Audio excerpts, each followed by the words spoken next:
Yo, what's going on? All right, welcome in.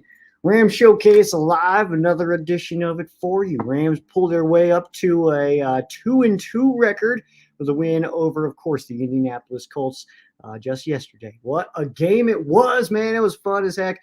So obviously, we all know what happened in the game. I'm not blowing any minds by letting you know that the Rams got up 23-0, and then went into overtime at 23.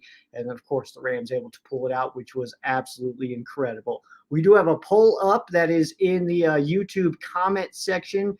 So it's basically me just asking you, who would you want the Rams to trade for? And I don't know. I don't have any inside information here or anything like that. But I just got a feeling the Rams are not done making moves, and I feel like something is on the way. So that's why I'm asking the question, y'all, which is, if you had to pick one, who would you trade for? Who would you pick? I've got Brian Burns, Chase Young, and Jonathan Taylor on the list, but of course there is that other option for other, which definitely let me know who you think that should be if the Rams are making a move. So we don't know if the Rams are making a move, and we will be talking about this Rams-Colts game here soon.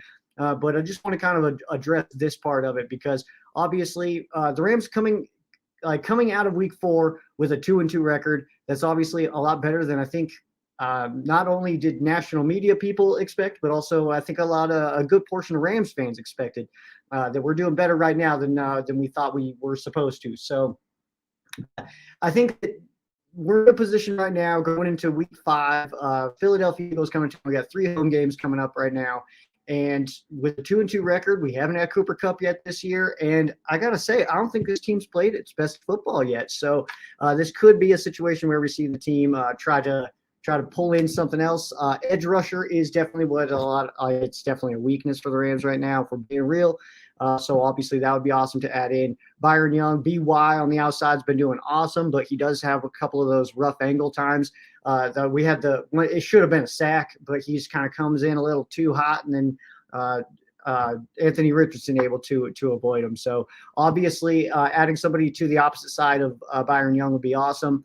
And I was going to put this out there, maybe somebody who back up into coverage and not give up a reception every single time they do that, Michael Hoyt. And I like Hoyt. I'm a Hoyt fan. But let's not pretend like he's not a defensive lineman transition to an edge rusher. Why is he back in coverage? What are we doing out here, man?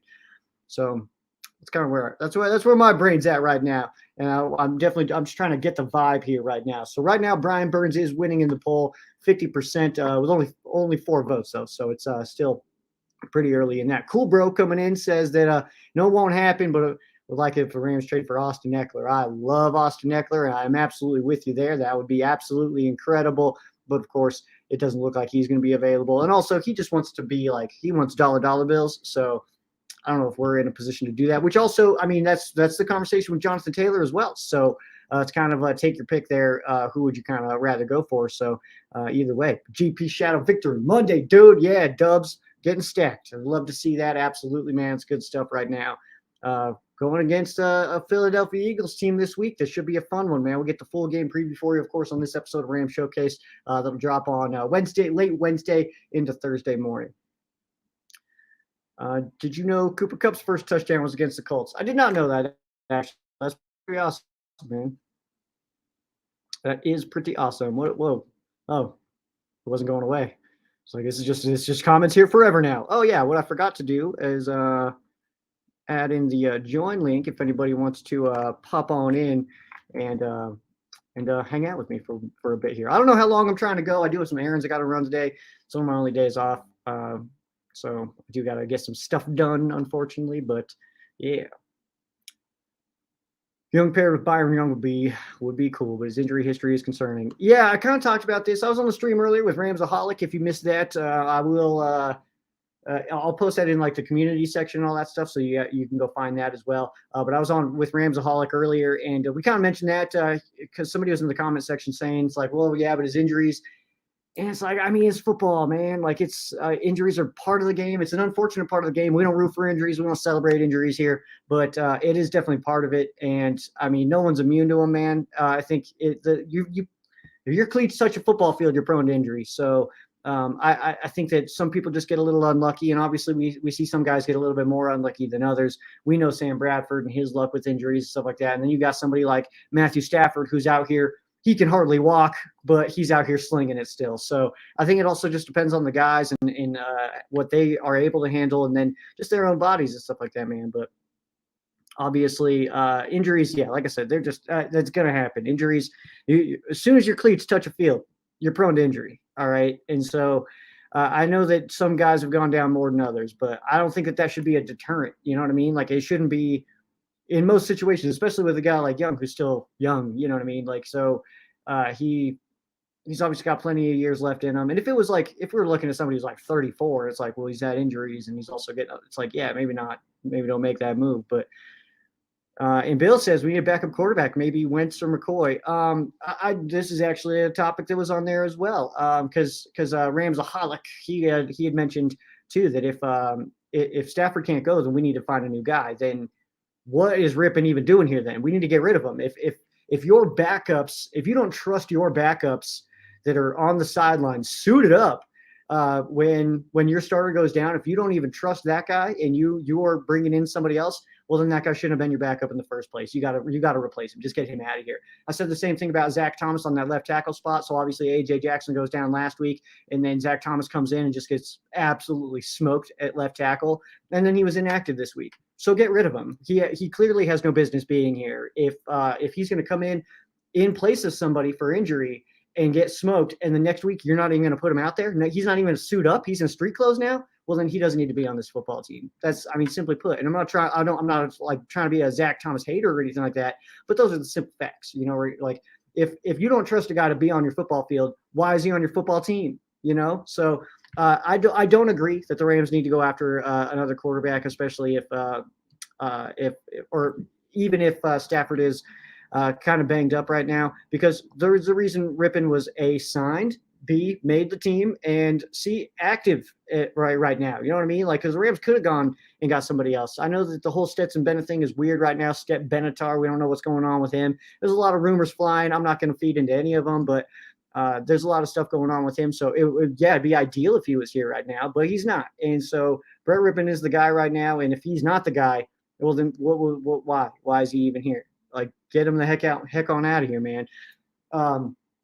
Totally switch of topics here because, we got a guest coming in here. And honestly, this is one of my favorite human beings that I've ever encountered in my entire life. One of the most genuine human beings that I've ever encountered in my entire life. So let's go ahead and bring him on in. Deshaun, what's going on, dude?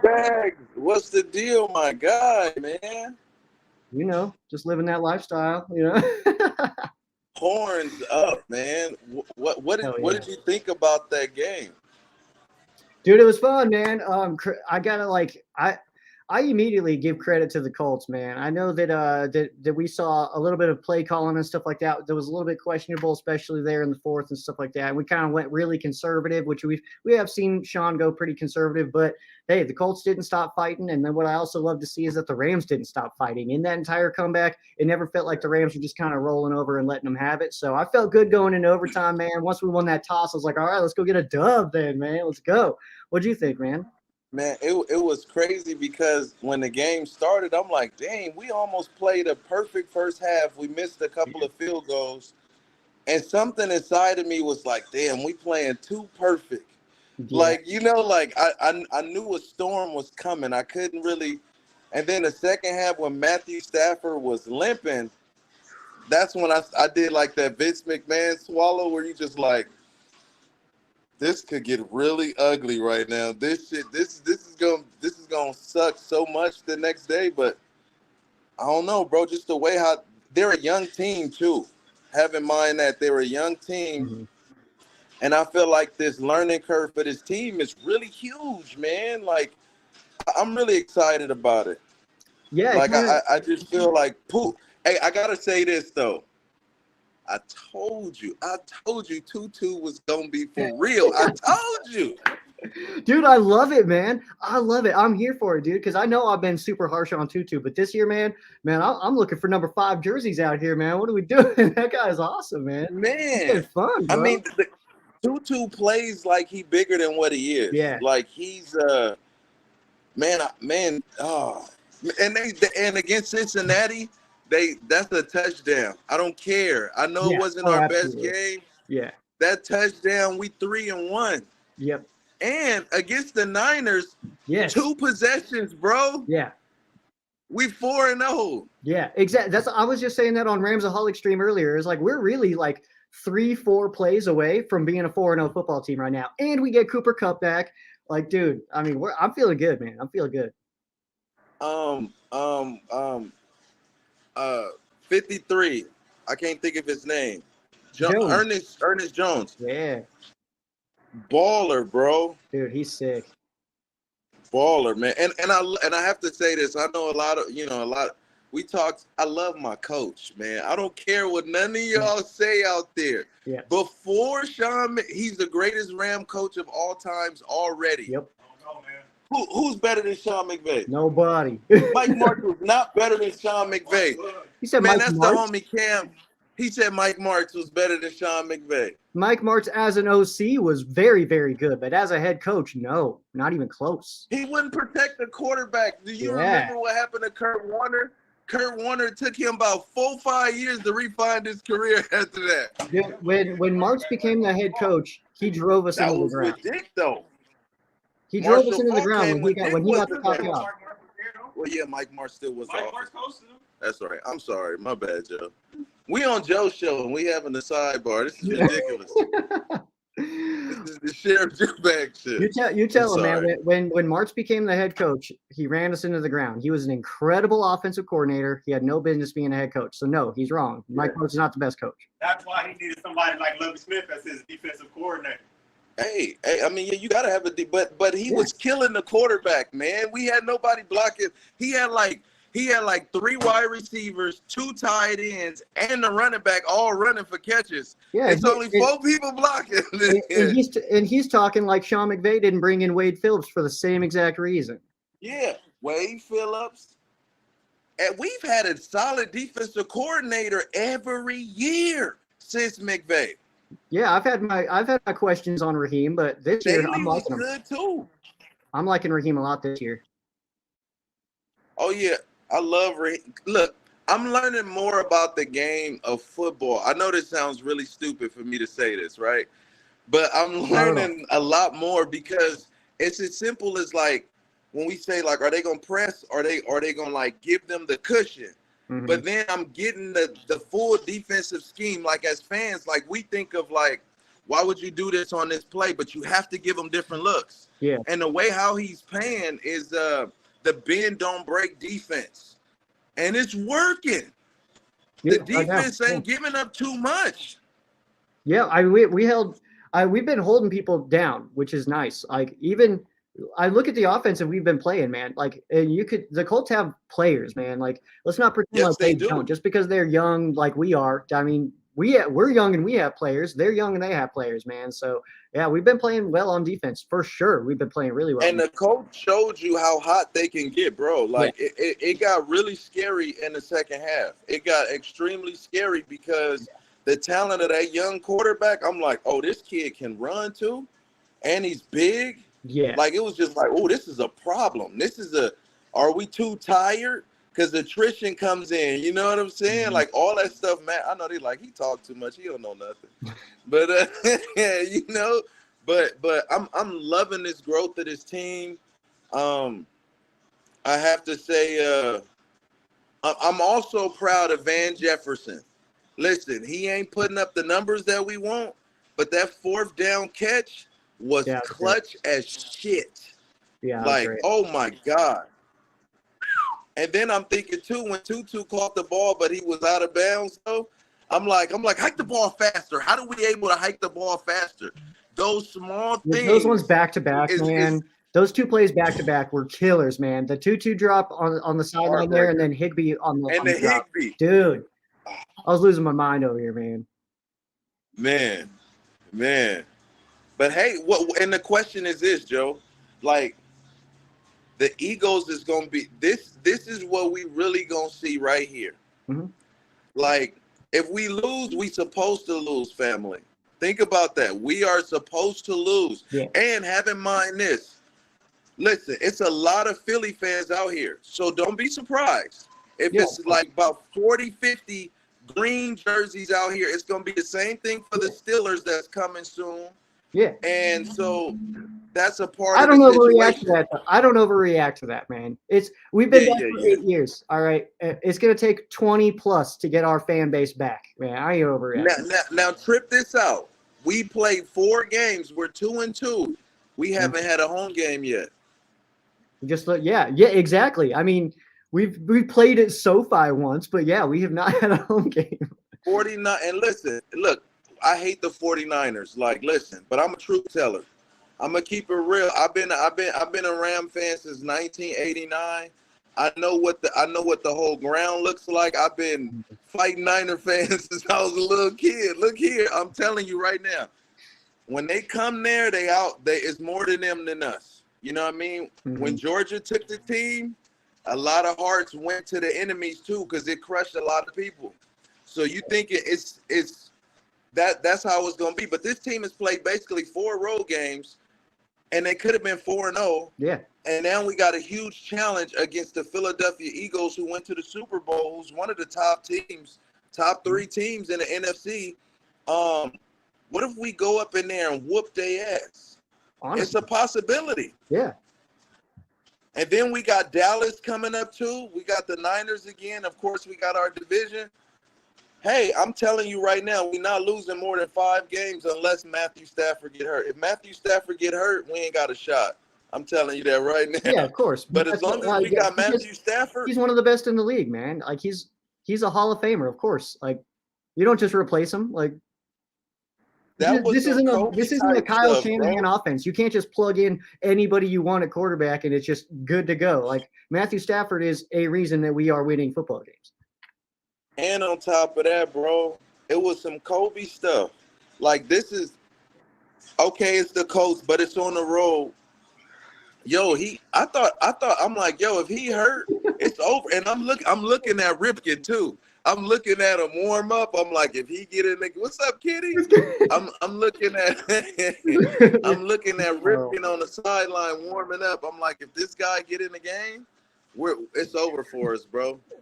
It's over. Puka's a beast. Dude, he's an absolute monster, Puka, bro. Puka, and this is what I was saying earlier, man, because it was like, I know that we have no actual basis on like the Rams getting Jonathan Taylor or anything like that. But could you imagine, just play the game with me for a minute here, that the Rams are 2-2, should be 4-0, barring a couple of plays here and there. Like we really could be 4-0 right now. Cooper Kupp comes back, and what if you also add Jonathan Taylor into that? Who's stopping this team? You know what I mean? Like if health is included in here, who's stopping that? I agree. And I would love to have Jonathan Taylor. I think he would be a great addition. But hear me out though. Kyren Williams might be that. Yeah, he is. I like Kyren a lot, but I can't say that he's in the same conversation as Jonathan Taylor. Jonathan Taylor's next level. Not yet. Not yet. But yeah, not yet. And I'm not. That's the thing. That's the thing. Is Jonathan Taylor's there today? Today he's there. Right. What if you can get the same production? Because here's my thing with running backs. The problem is McVay done had 2 beefs with running backs. Okay, Todd Gurley and Cam Akers. Now you bringing a guy in who has something to prove. And unfortunately, right now in the day and age that we in, you can't bet on a running back like that. It's not. Of course. It doesn't. So it's like, because he wants to get paid. He wants to get paid. And we know Cam Akers start pouting when he ain't get the balls like how he wanted. Todd Gurley is like, well, I want the ball, but Todd, I love you, but you're not the same Todd you was over here. But that is exactly my point. Is it like if we bring in Taylor and he's sick for 3 years and then starts to fall off, we'll just move him, man. It's fine. Like, but then we get 3 cool years. Like, hell yeah.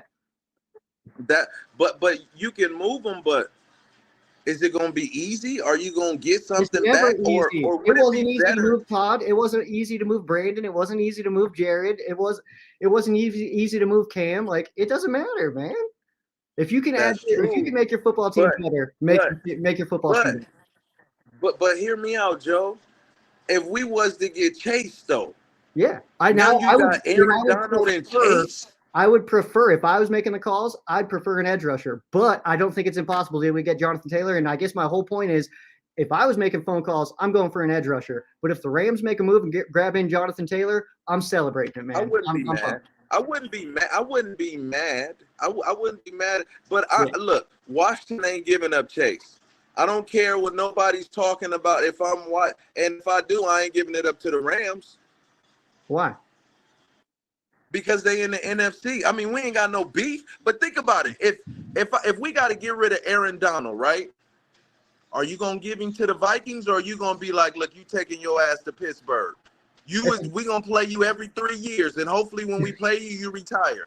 Like, yeah, I'm not gonna send you. That's a different conversation, though. I mean, Aaron Donald is not. He's not the same level, because Aaron Donald's a first ballot Hall of Famer, and he's a fan favorite. He's drafted by the Rams, so it's like that's just a different thing. Because if you that takes me back to the conversations of, like, if the Rams start slow, will they trade Aaron Donald? No, because you don't start slow and then piss off your entire fan base by getting rid of one of the best players your team's ever had. Like, so it's different level than Chase. Like, Chase, if they get rid of him, it's like, you know what, maybe a better system, maybe he can fit some other team better, you know? So it's a different conversation. Look, if we have Chase, 49ers make another bad play, we probably get a pick six, and he's that different. He's that different. Now the other guy, I'm a little ignorant, so I'm sorry, Rams fans, but the Carolina Panther dude, because I had to look him up. You know, I was like, I don't know too much about him, but I would pick Chase. Rams made phone calls last year on him. On Chase? On Brian, and made offers. Okay. So that's possible. We'll see. I mean, that's the thing too, is that, like, this is all speculation. We have no idea what's actually about to happen. The Rams could be talking about some other players here, and that we are just, because that's another thing about this team is extremely unpredictable. We never know what's coming next. You know, I was wrong about the Rams like 3 times. Yeah, I was pissed when we got Aaron Donald, which was the dumbest thing. Like, shows you what you know. I was mad when we got Cooper Kupp because I wanted Juju. Shows what you know, guy. I was, and I ain't never even heard of no Puka Nacua. I'm like, who is he? And then I'm seeing the stuff in training camp. Yeah.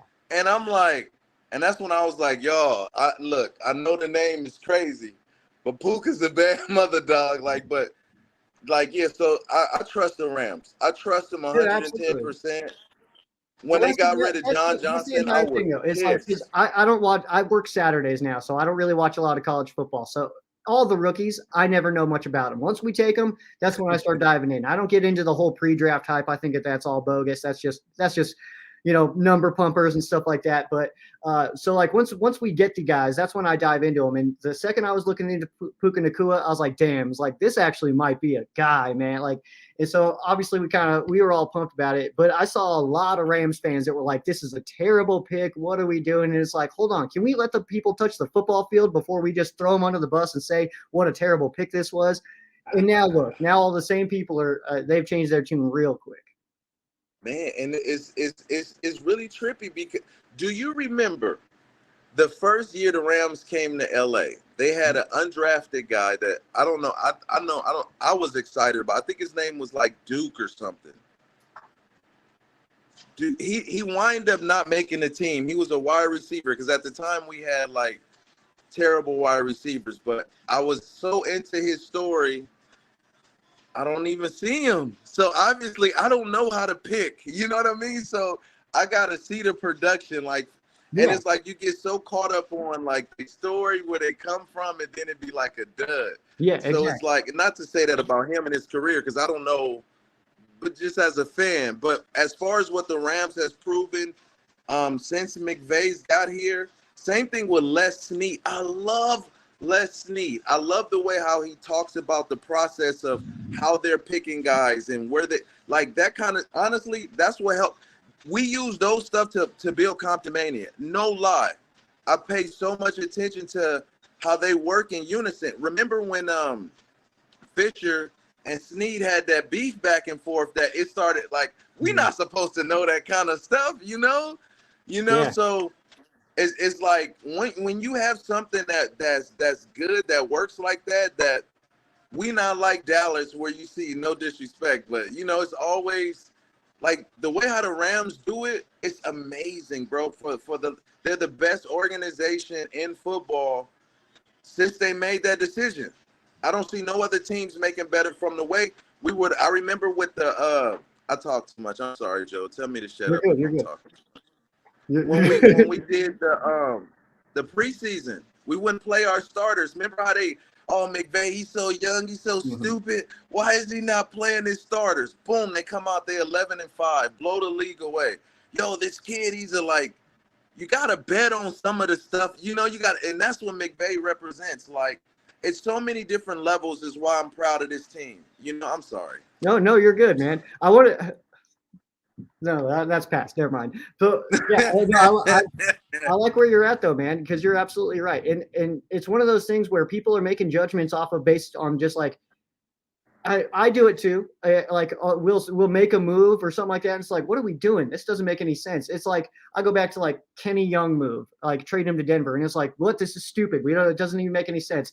Turns out we were in space working some stuff, working with Denver to bring Von Miller in. So it kind of worked out that way. You know what I mean? Like, but people make judgments too quick on guys. It was Puka Nacua is a bad pick, Cooper Kupp's a bad pick, Aaron Donald bad, like all this stuff. And the thing is too, like that I try to push on my show so much is that like let's just wait and see. We don't have to be right ahead of time because what do you even get out of that? You get to come on next week and say, I told you.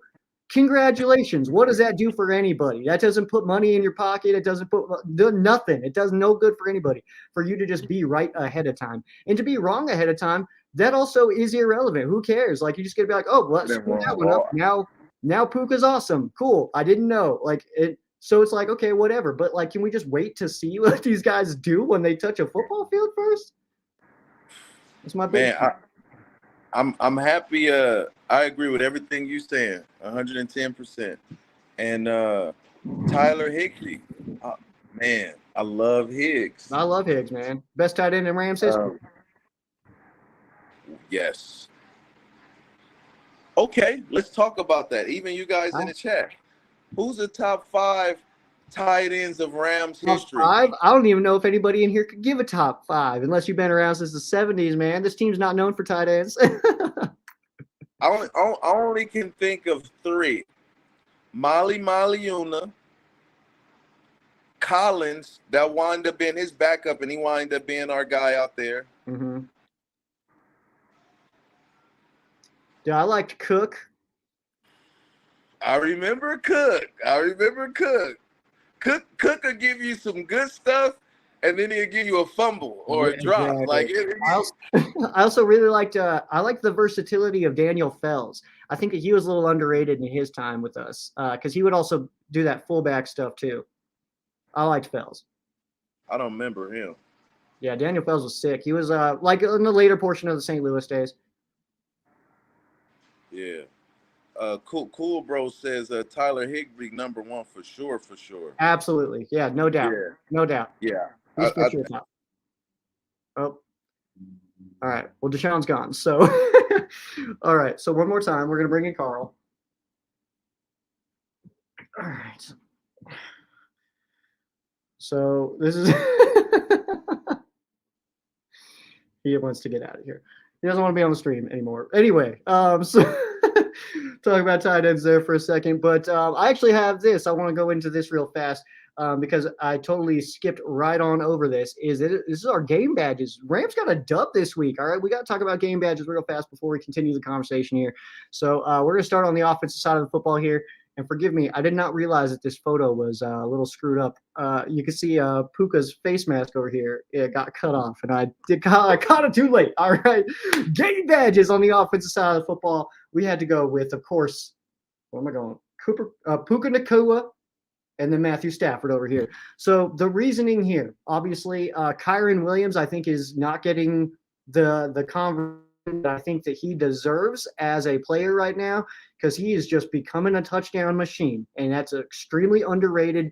And I think honestly kind of what we need right now. We need a touchdown machine. Puka has only scored himself one. We don't have those like crazy stats right now as far as touchdowns go when it comes to Matthew Stafford. If you keep up with my stuff every week about the records and stuff like that, the milestones that we're aiming for Matthew Stafford, a lot of those the touchdown number seems to stay pretty similar every single week. But Puka Nacua getting it done, man. That game winner, it was a overtime game winner. Obviously, that is unbelievable, right? That's just such a good story. Not only that, but dude is running off the field. He's giving credit to Matthew Stafford. He's giving credit to Aaron Donald. Then he goes into the locker room, runs in there real quick, and the first thing he does, he FaceTimes his mom.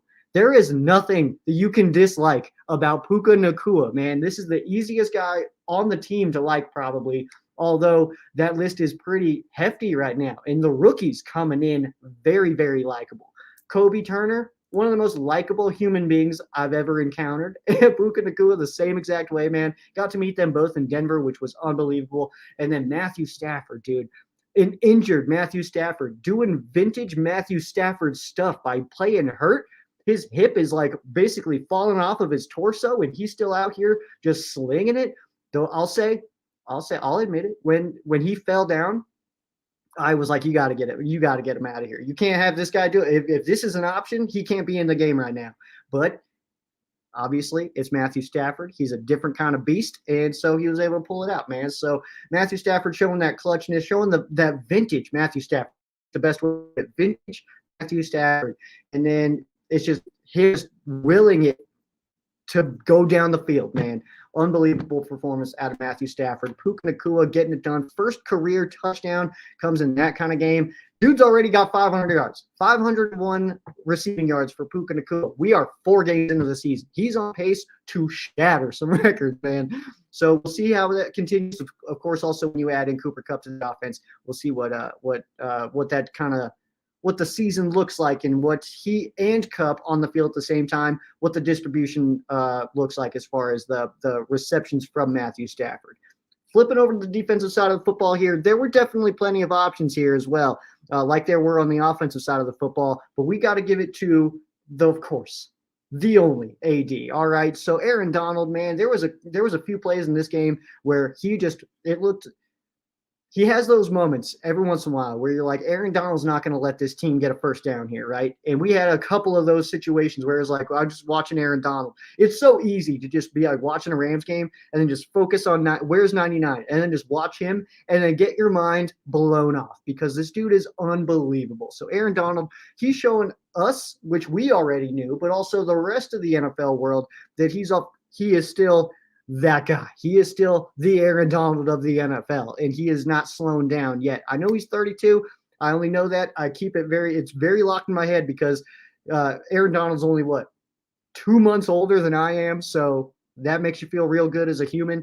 But obviously, dude's just getting it done out here, man. He's kicking all the butt cheeks, man. And Aaron Donald, obviously, we know who he is, and it's all good, man. Thanks for coming on. And there's plenty of comments that I can go back in and check on. But right now, we got another guest that we are going to go ahead and bring on in, man. Longtime supporter of Rams Showcase, been with me for, I want to say, since even just the audio-only days, dude. But let's go ahead and bring him in, man. Dude, how you doing? What's up, man? How are you doing? Doing great, man. It's a beautiful day. Thanks for hopping on, man. What do you want to talk about today? Hey, man, I ain't got too much to say, but, man, I was at the game, and, man, there's some of those, fucking throws that Stafford was making, man, that if you don't get a replay on TV or you just look at the highlights, man, you just can't tell how fucking much of a throw that motherfucker just – like that 4th down throw to fucking – I believe it was Van Jefferson across the middle, man. If he had just a fingertip back, man, that corner was all over that fucking dude, man. Dude, it's the way that Matthew Stafford was controlling that game, and even like I was just talking about with like the injuries, stuff like that. He's beat up, he's hurt, he's hobbling around out there. He can barely even walk. My brain went like when it was getting to the end of the game there, it was like, yeah, if we can sling it down the middle of the field and try to get a first down and get into field goal range here, but somebody's gonna have to carry Stafford to come spike this ball, man. Like, it's like how is he gonna get down there? So, man, but it was fun to watch, man, and it's cool seeing him out there just slinging it and do what Matthew Stafford does, which is get absolutely beat up, but he was like, no, don't care. Like, let's just keep it going, man. I'm here to play football. Love it, man. Man, when he went down, man, oof, that was a moment, man. We couldn't tell, obviously, no commentary and whatnot, but I thought maybe it was his knee or his ankle. Mhm. But whatever was wrong with that dude, man, as soon as he hit that fucking ground, I was like, oh shit, I was like, Yeah, because one game don't matter, like, man. where you're thinking too, he's got the like with the hip, and it's like to sling it like that, and I think that's exactly what led to the Tutu, the interception that was intended for Tutu was just not being able to get anything on it. So I think that he kind of went to the sideline and was like, all right, well now, like I think he just had to mentally adjust for that, for not being able to get the full power on that ball.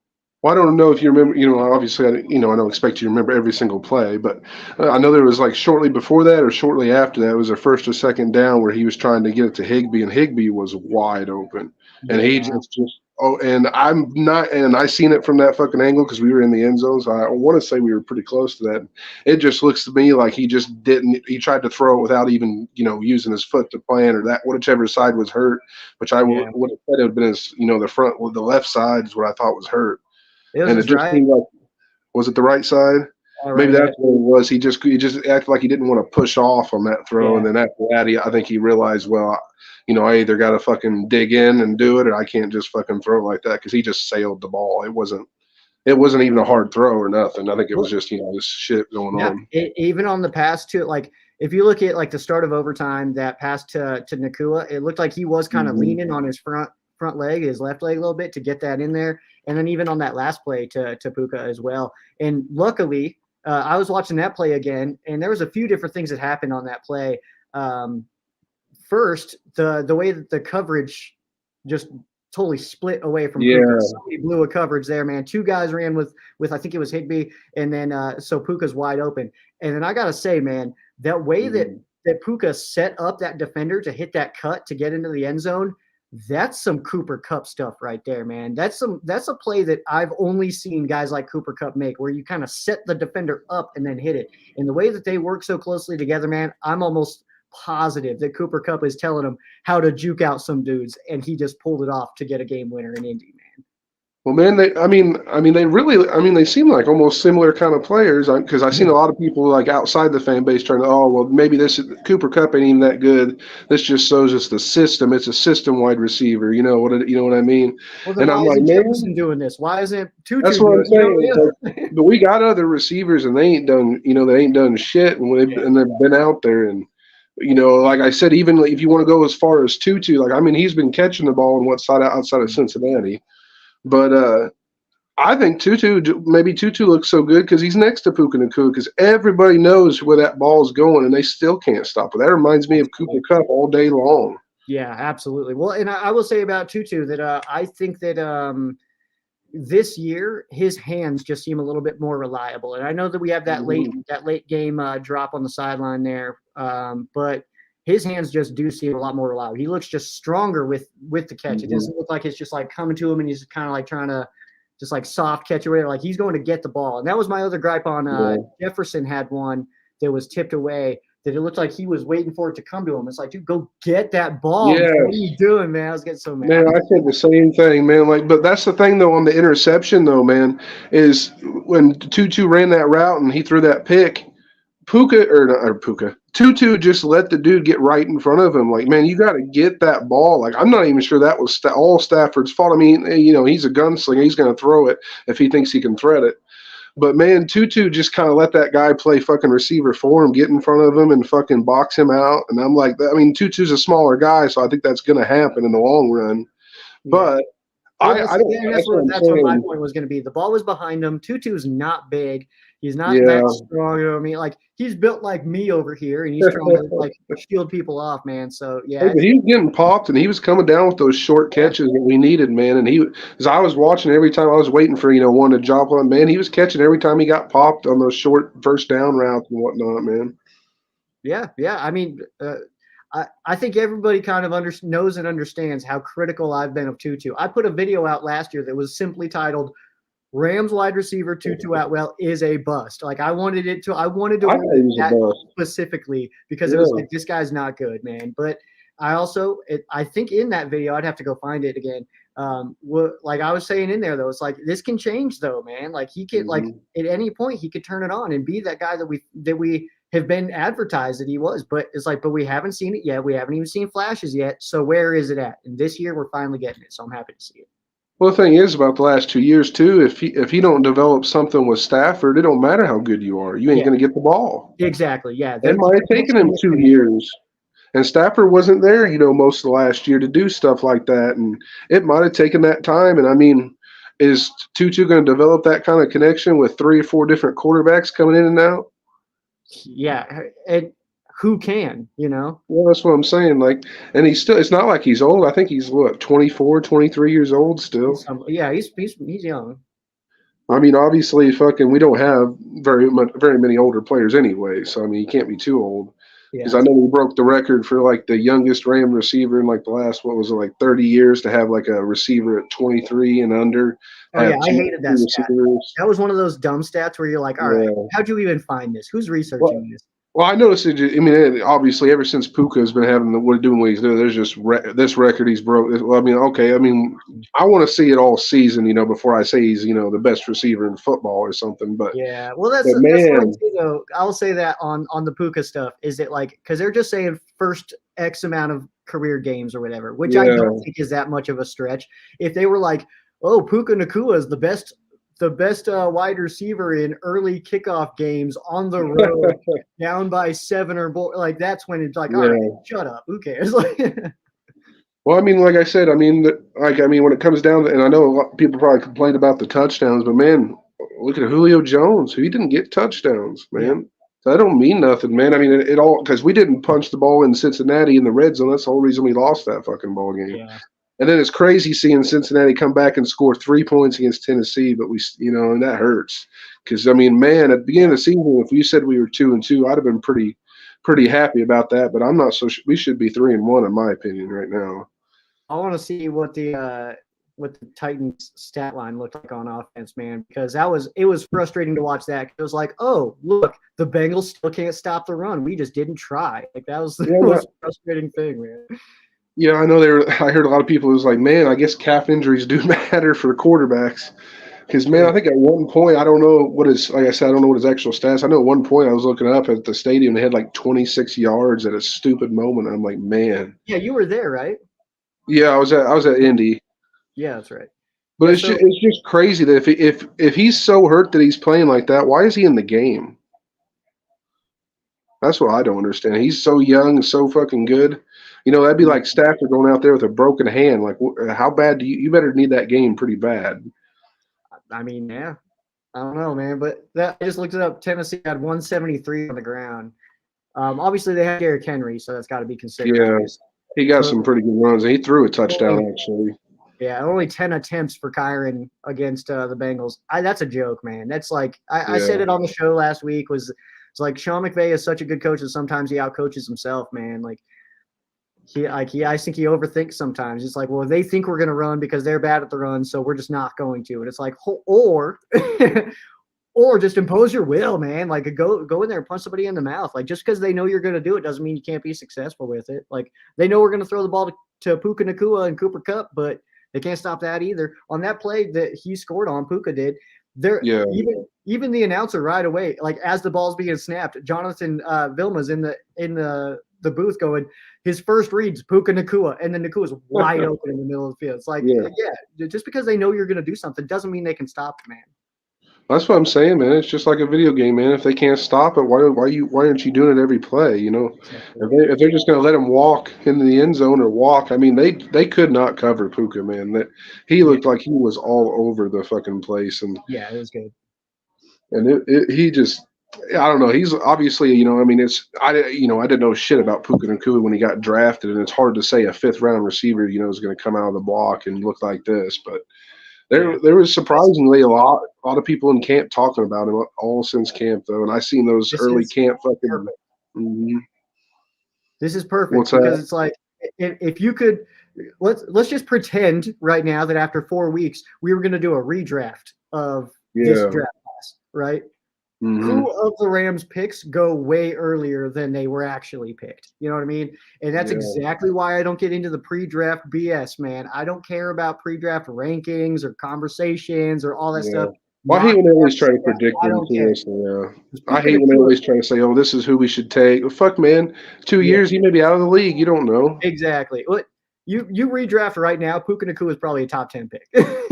No shit, or at least I mean, I don't see him, but I don't know. He's definitely top receiver, one or two.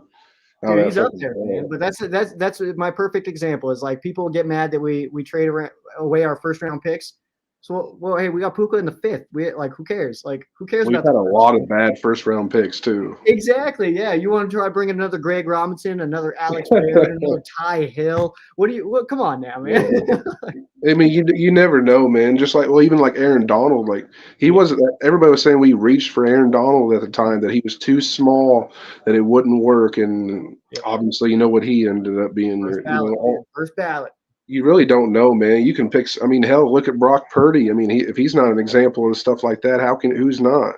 Last pick in the draft, he turned out to be at least a serviceable starter, above average, whatever you want to say. But Yeah. you never know where they can Absolutely. fucking go, man. But it was nice talking to you, man. That's about all I had for you. Dude, absolutely, man. Thanks for stopping by, man. Do it again, all right? Hell yeah, man. I'll see you next week. Later, man. Go Rams.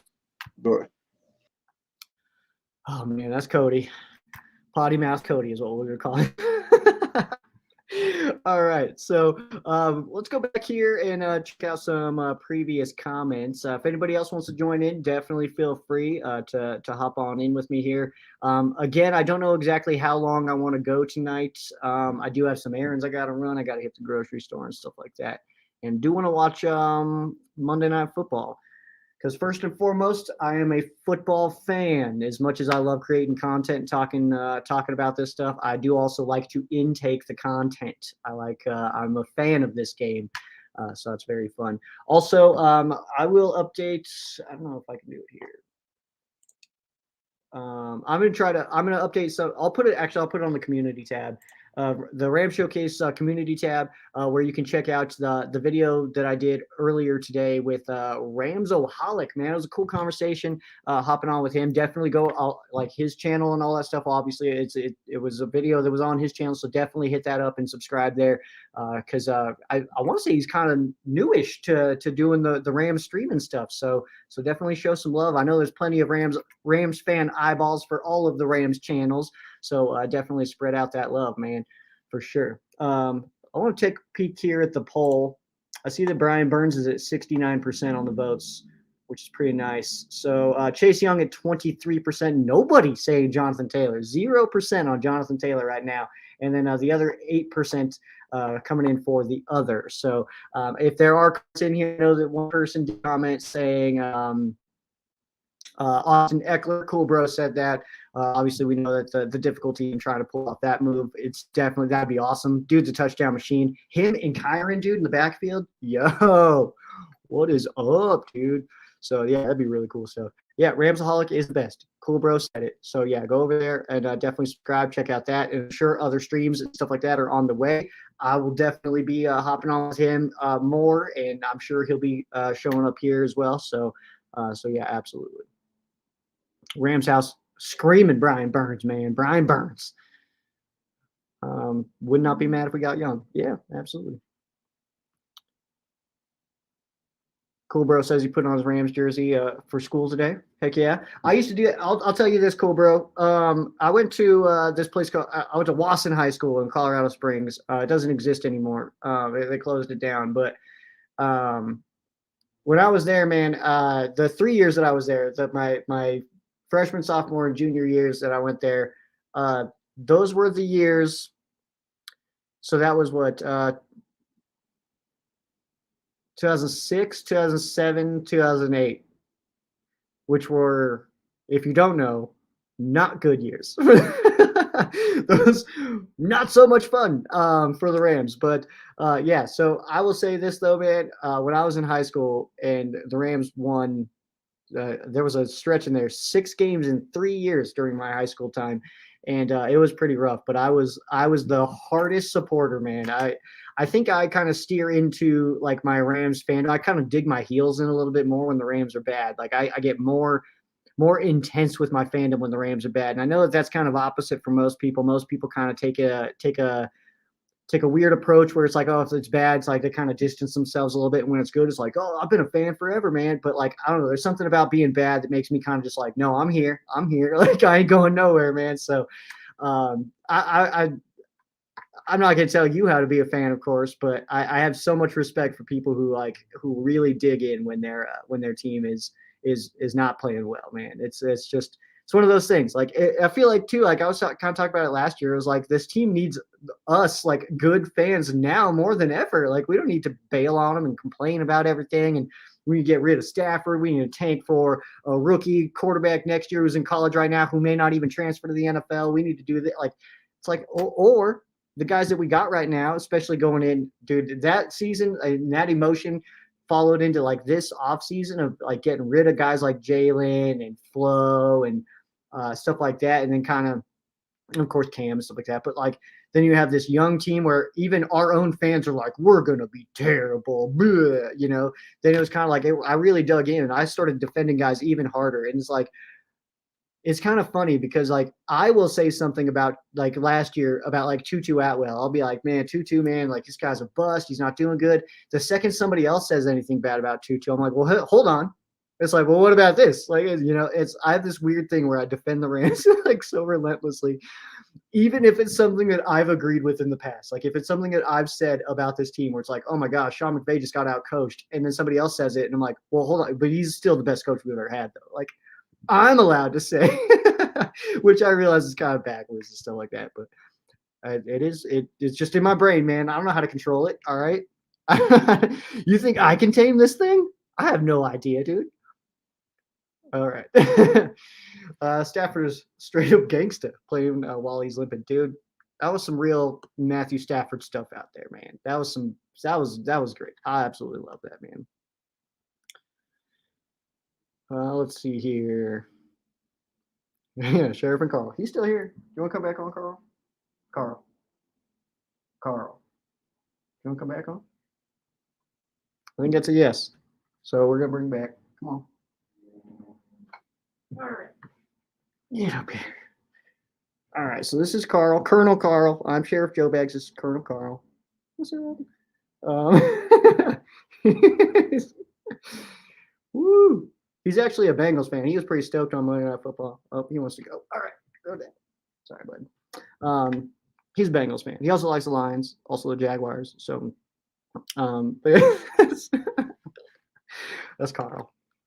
He's usually around. He's usually like he's still right here, you know. But and he's always when I'm recording the show or something like that. He's always somewhere near me. He's usually right at my feet, actually.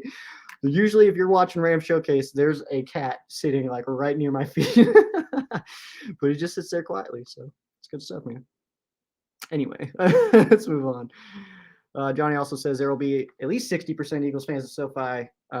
Yeah, that's kind of. I'll keep that up for a second here. So I don't. I guess I just don't really get too into the crowd stuff, and I'm bashing on Packers fans hard this week, man, because they are being emotional, man.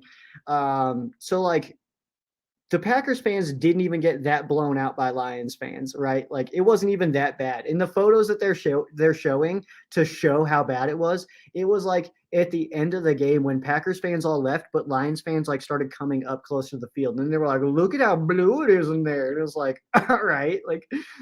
Cherry pick much of like just random like whatever. So I don't know. They were super soft about it to the point where even the Packers were like, we were sad about it. It's like, but stop acting like other people can't go to your stadium, right? So like, I don't know. Lambeau Field was sick. I was up there last year, man, and everybody was great. And obviously the Rams fans didn't like blow that place out or anything like that. There was some awesome Rams fans there that I got to meet and stuff. But like, I don't know. Everybody was awesome, man. And I say the same thing about the Niners fans too, because they kind of show up big. Obviously, we know that. But like, my brain went to immediately like It's like, well, yeah, no wonder they're coming down to SoFi. If my home stadium was Levi's, I'd want to go other places too, man. Like SoFi is so much cooler than Levi's Stadium. If my home stadium was Levi's, I'd want to go check out places like SoFi too.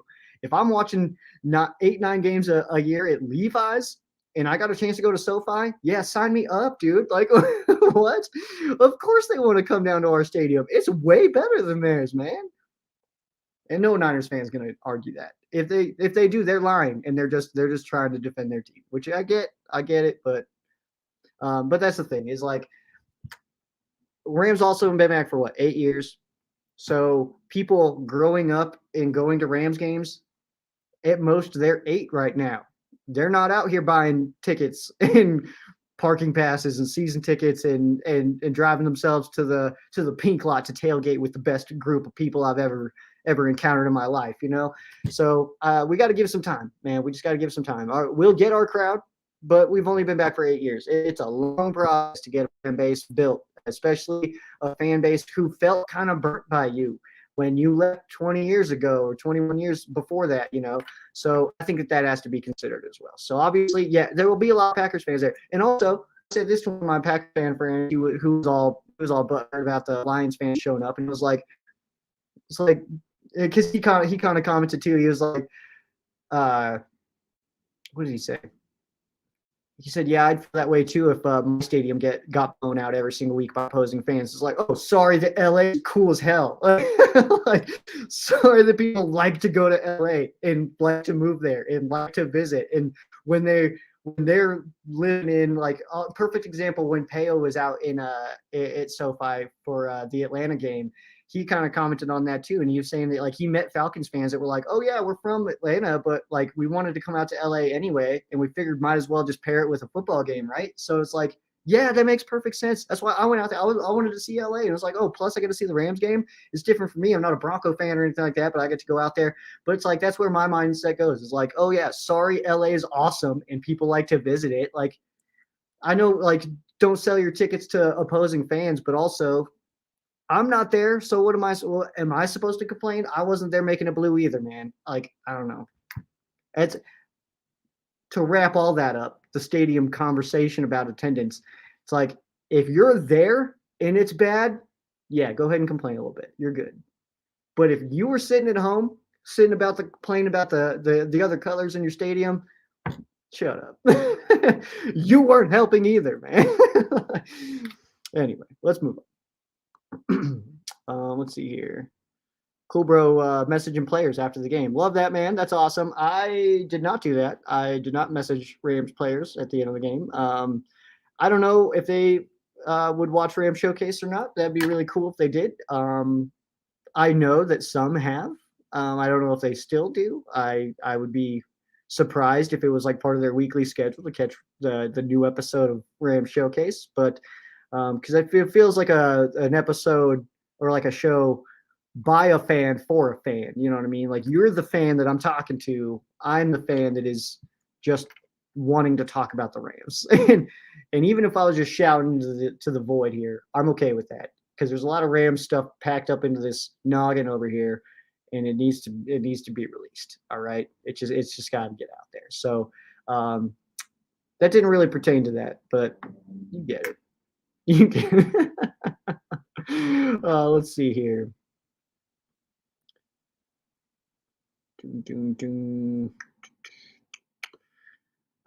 There's music always. Does that happen to anybody else? So, sidebar before we keep going on comments. There's a lot of times where I'm just standing still in a silent location and I just start kind of like jamming out. And then somebody will be like, what are you listening to? It's like, dude, I was making stuff up right now. Like, it's just in here, man. So anyway. Yes, Ramsaholic, do that. I'll message you on X after we wrap up here. Okay, I'm gonna put this out there. Cool, bro. Definitely do that, man. You're more than welcome. This is a family-friendly show outside of Cody. But Cody will be here too. It's one guest at a time. All right. So yeah, definitely do that, man. I'm not I'm not some kind of weirdo. I'm just a dude who talks about the Rams and love to have Rams conversations. So definitely do that. If your parents have any questions, dude, reach out. I've had some young fans on here before. What was that one Rams fan? Well, he was like 11. I was like, whoa. I didn't realize that before. He was like, can I come on? I was like, yeah, totally. Because, again, I'm family friendly. It's a family friendly show. I do not get crazy in here, man. Let's see. So Rams fan when they sucked real bad in St. Louis. Stood strong. And that you got to, man. That's the thing is like, I don't know. I'm here for whatever happens. Winning is a lot more fun, but losing is not going to make me look for another team. Losing is not going to make me not want to do Rams Showcase. Losing is not going to make me not watch the next game. Losing is not going to make me not rock my gear. You know what I mean? Like, so who cares? Like, yeah, it's way more fun to win, but losing is not going to actually impact anything. And also, I say it, Rams don't pay my bills. All right. I pay my bills. So, I mean, after a loss, I give myself the drive home. That's it. That's all I'm allowed to be upset with. Like when it comes to the Rams losing a football game. Yeah, it sucks. And obviously there's certain things that's like annoying and stuff like that. It's like last week, it's like, man, it seemed like Sean McVay really screwed it up for us and stuff like that. But like, man, whatever. Like, it's fine. We'll just be back next week. And now we're celebrating a win. So it's like, I mean, the losses are temporary. The wins are temporary, man. Just keep on moving. Keep it moving. Philip asking in the comments. He has my last name in there, so I'm not gonna pull it on the screen. But it's not that big of a secret. But like, still says, what do you think about how Higbee has been the first 4 games? I think Higbee's been efficient, but not just lighting it up. He has been not really super involved in the pass game, but I think he's doing a really very good job blocking on the ground game. He's definitely a part of it. So I got no complaints, man. I got no complaints on him. Him extended though, that one, man. My very first thought was like, oh, who we trading for? My very first thought was like, because why do you give Tyler Higbee at this time of his career, at this time of the season, at this time, like all these aspects of it? Why do you just do that now? Like, why do you do it now? Something made me think that the Rams are going to try to clear some space here. So, that was where my brain went. And so my brain immediately went to like, oh, who do we go for here? And Jonathan Taylor is now getting votes on the poll here. 13%, Chase Young's 20%. Cool, bro. We did kind of suck at St. Louis, man. Early days were fun. That early part of the new century was pretty sick. Other than that, though, man, not great. Okay, this is a good. This is actually quite the debate amongst Rams fans as your top 5 quarterbacks. We don't need to totally dive into all that right now, but that is a good conversation to have. I know a lot of people just kind of pencil in Warner, and that seems to be the quick option. I don't think I say he's the best the team's ever had, and also he was with the Rams a pretty short time. Overall, it was pretty quick. Like it was pretty in and out, you know. So to do like an overall Rams, I think you got to dive into a little bit more of the history. And I'm not trying to say that you're like you don't know your history or anything like that. I'm just saying you got to dive further back in. You got to go into like the Everetts and the Ferraganos and the Gabriels and stuff like that. Just kind of dig into those names. Because if you do dig into those names, you'll probably kind of be like, oh my gosh, like this guy was amazing. So, oh, you're good, Phil. I just Bags is the last name. Bags, B-A-G, 1 G, single G. So, yeah, and this is a perfect example of it. Daniel says, "I'm surprised Warner made Hall of Fame." That seems to be a kind of a trend with some Rams fans and like saying like, you know, because I've been kind of critical. It's like I think I like Bulger a lot, dude. Like, I mean, Bulger was great with this team, and then kind of just got rid of all of his weapons. He was behind a bad offensive line, like didn't have help on defense. Like, yeah, I don't know, but Bulger was a good quarterback, man. He was fine.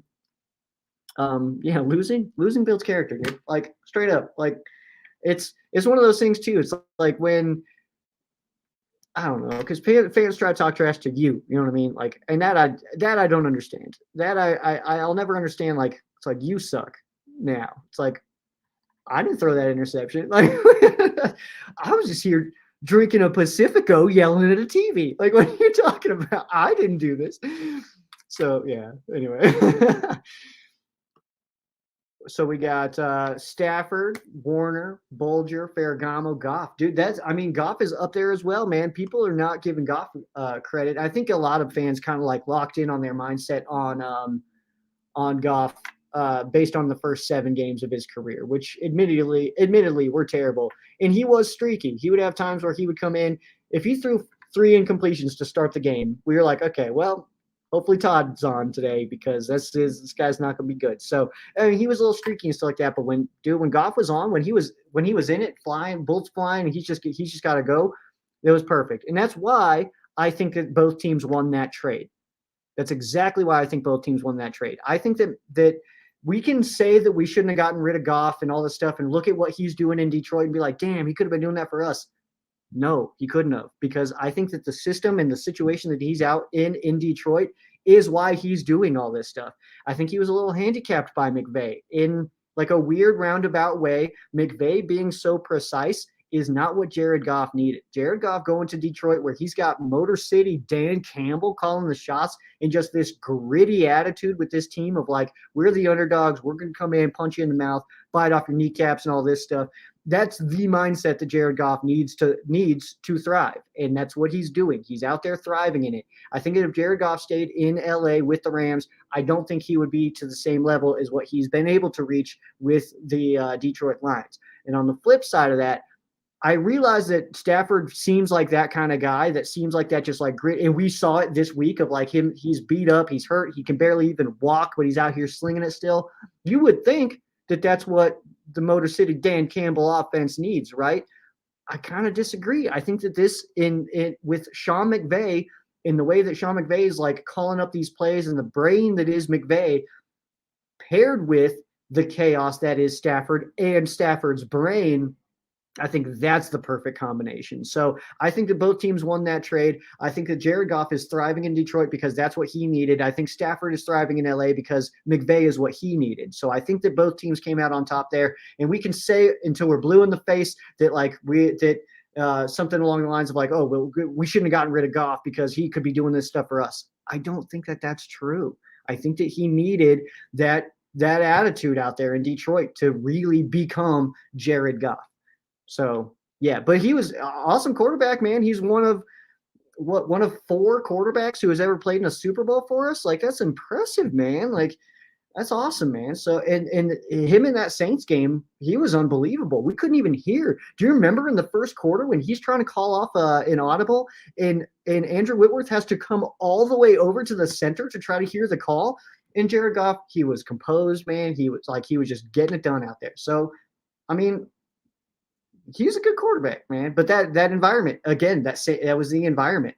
We needed to I feel like Goff thrives in chaos, while Matthew Stafford thrives in like just like the cerebral part of it of just like breaking down X's and O's. Look at this guy here. This is going to pull this defender, so that means that guy's going to be open. And if you can do a no look, that means that it'll be super open. So that's what Matthew Stafford thrives in, man. So I think that the Stafford and McVay combo and the Goff and Detroit combo, both of those situations are winners. And I don't know if I don't think the Rams win the Super Bowl if it was Goff. I just don't. Like, you can say, and we'll never know, and we can kind of just use the what if games all until we're blue in the face. But like, I don't know, man. Something about Matthew Stafford and the energy that he brought to this Rams team that year was exactly what the team needed. And Cooper Kupp probably doesn't go off that with Goff. And it's not off, and didn't have a good connection or anything like that. But let's not pretend that Stafford to Kupp, combo is not next level. So let's see here. I'm missing like all kinds of comments. I'm just rambling about Jared Goff now. Let's see. Ooh, that Norm guy. Oh yeah, Van Brocklin. Dude, look up stuff on Norm Van Brocklin. It's actually rather exciting. It's pretty cool stuff, man.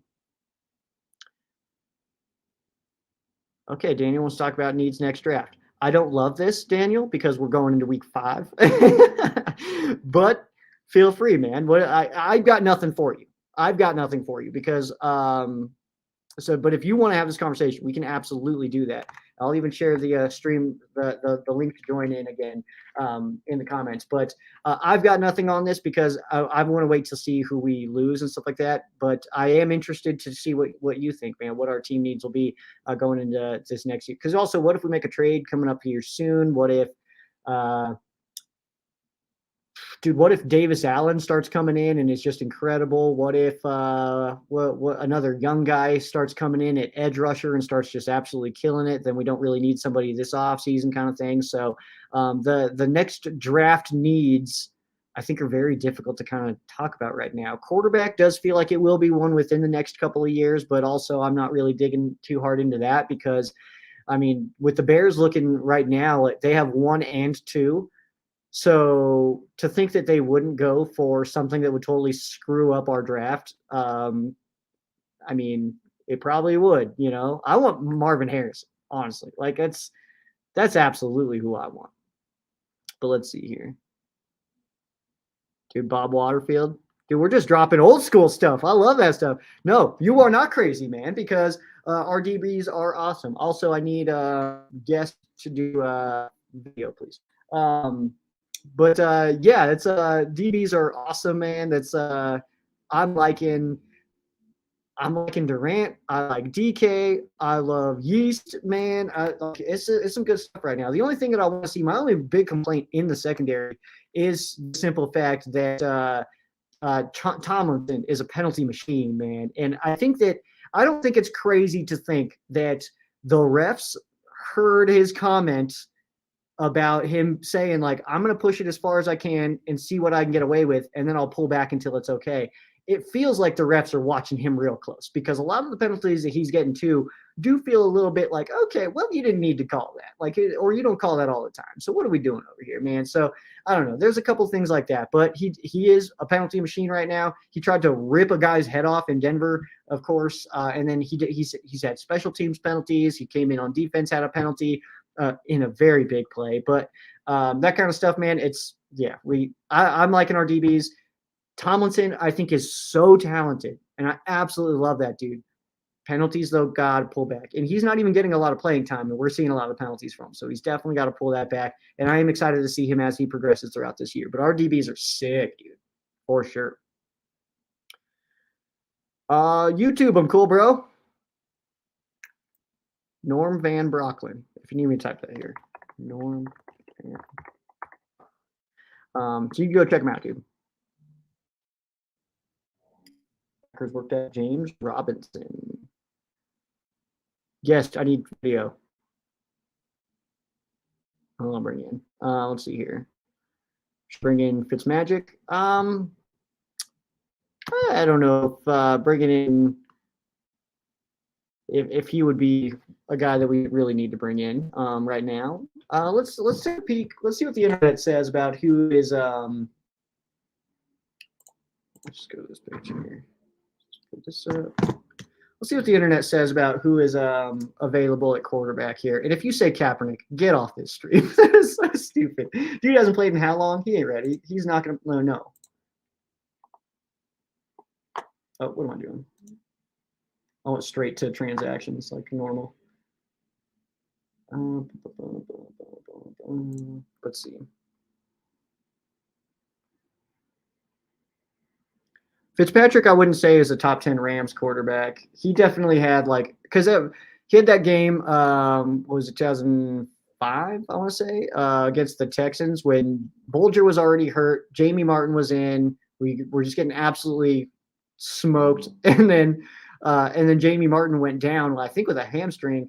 And then Fitzpatrick came in and we ended up winning the game with that overtime. It was like a screen pass to Kevin Curtis, who took it all the way, and we won the game, the first ever game against the Texans.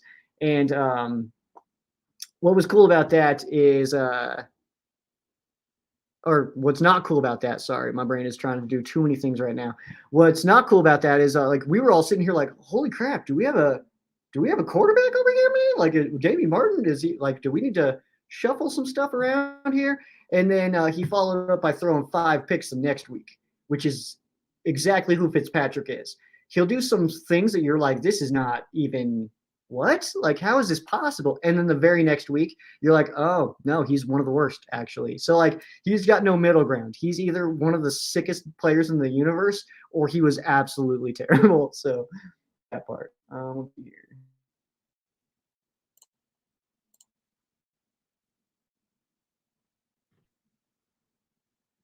Nice.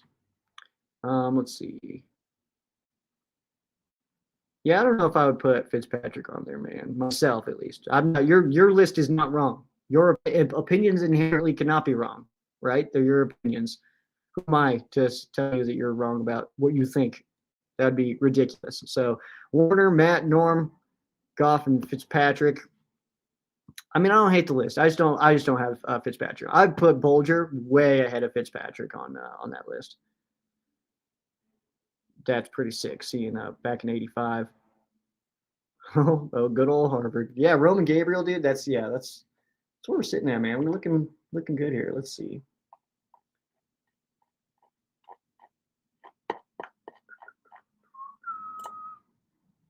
Oh, what am I doing? There we go. Available. So we got Carson Wentz, Matt Ryan. Oh wait, no, I'm not on quarterbacks anymore.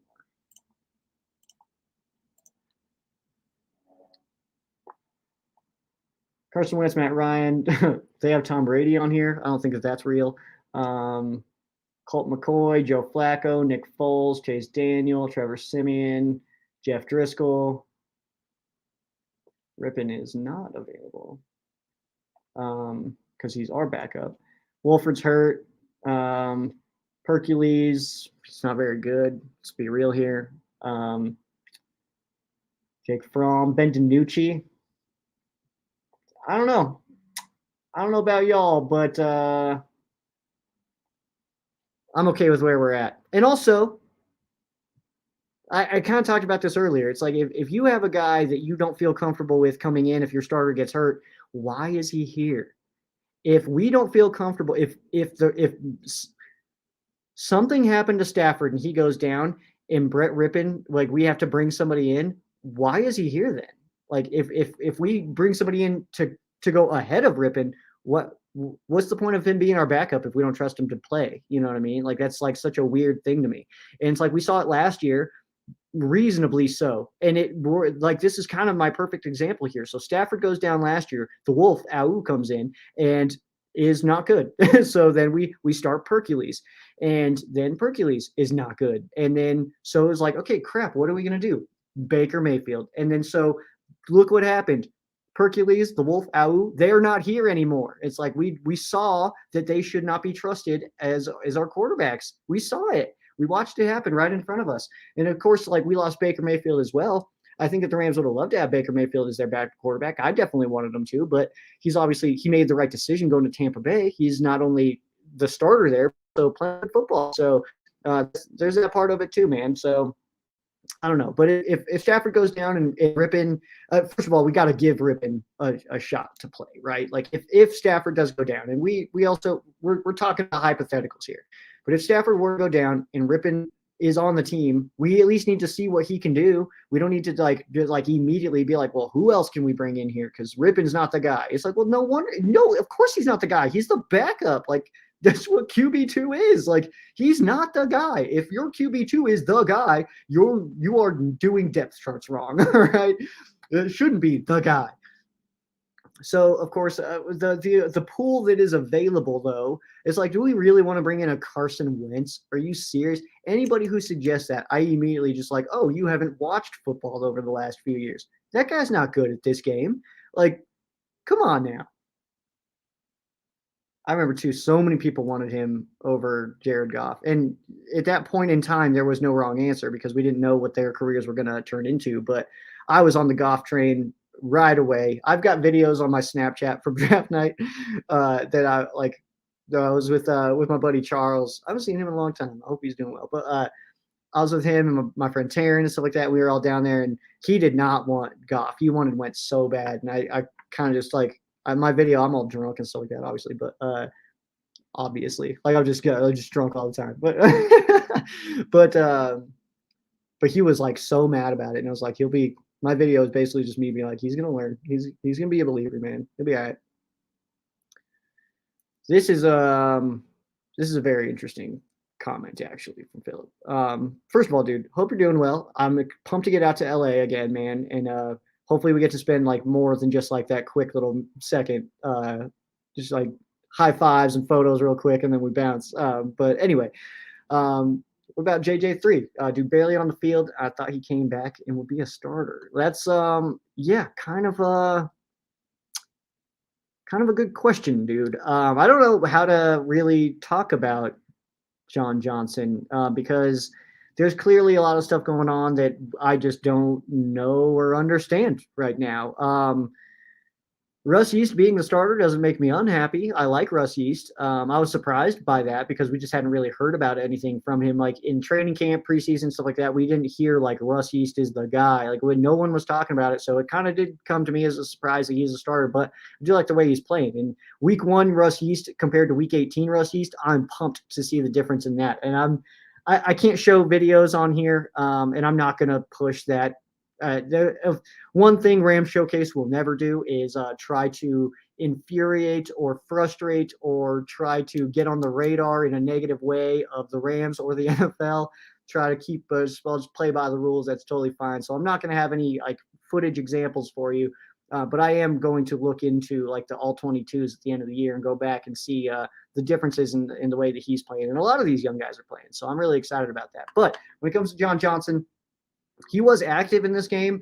I did see him on the sidelines, but didn't really play. And I don't think I saw the snap counts, but I don't think he really got in there. So I saw something early in the week, and I couldn't even find it. I tried searching for it, but I couldn't find it. Of something, he popped up on the injury report or something. Somebody had a comment about his. I'm trying to remember, man. Dang, I should have just shared it, and I just could have had it. But the comment was something. It was like a weird injury, and I want to say it said eyes. I don't know if that's true or not, but yeah, man, it was John Johnson coming in and not getting a lot of playing time. I do think is odd, and I have a lot of questions about that.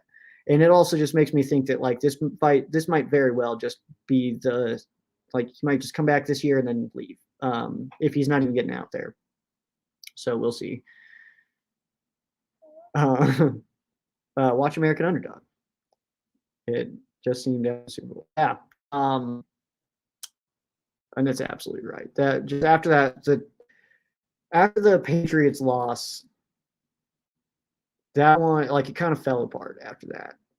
Mike Martz being the head coach, I don't know. I think he didn't do that great of a job building up the team and keeping the team together.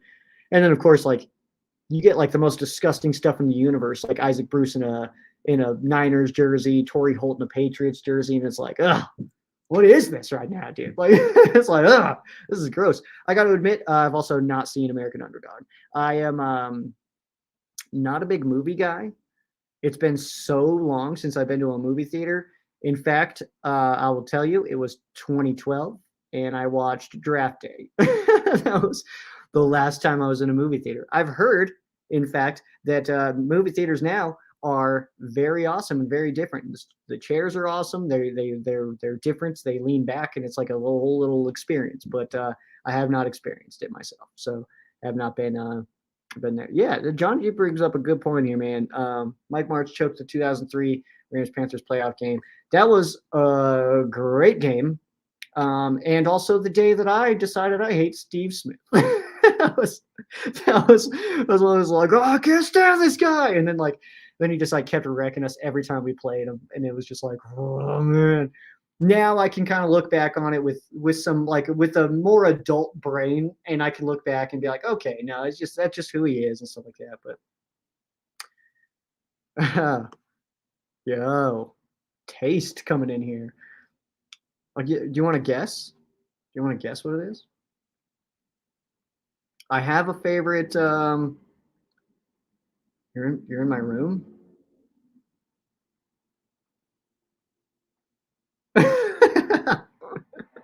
What?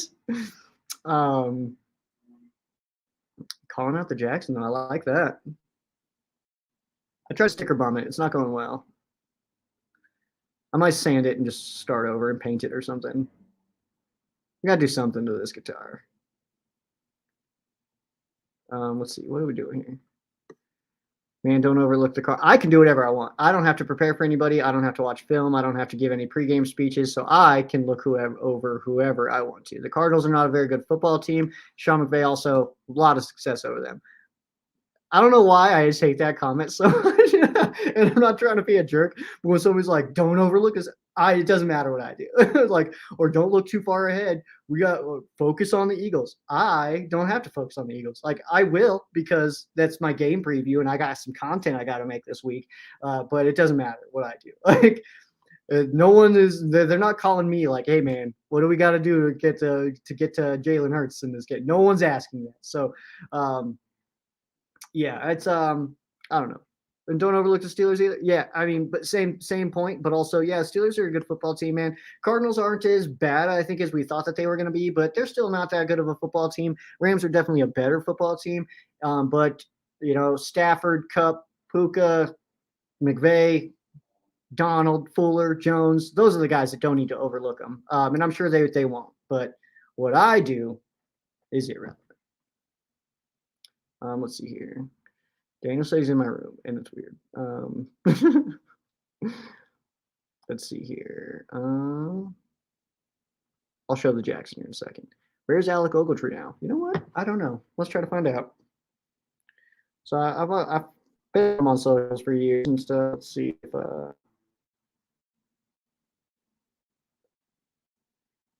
Alec Ogletree. Let's see here. Not a lot from Tree. Last post came on the 25th of September. He's just working out. So I don't know what he's doing, man. I'm sure there's other places to look than just Instagram, but that's where I'm at right now. Let's see. Let's go to Alex's page. It's his wife.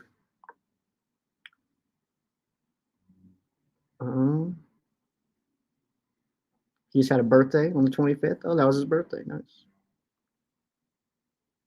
I don't know, man. That's what he's doing.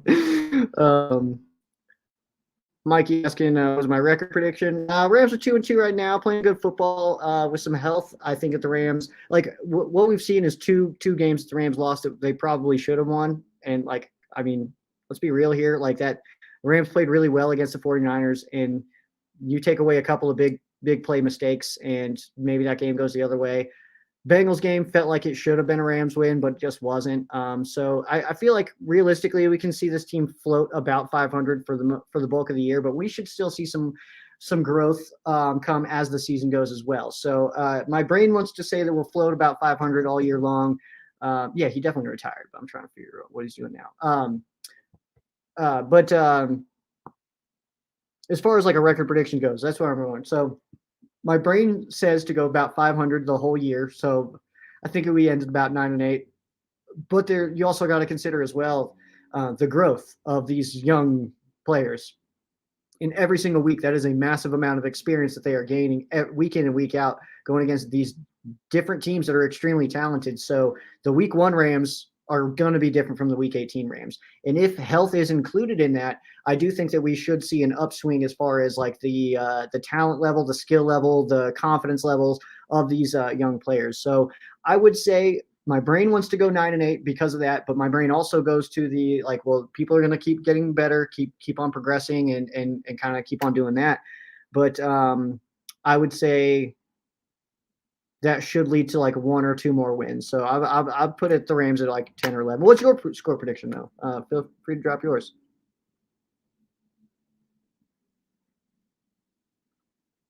It's a good guess. I'll show you.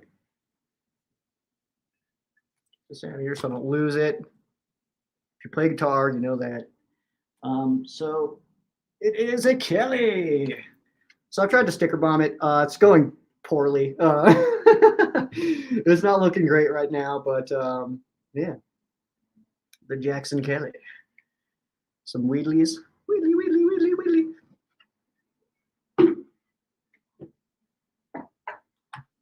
So I'm sure some of you know that like the song that you hear on Ram Showcase, this one here.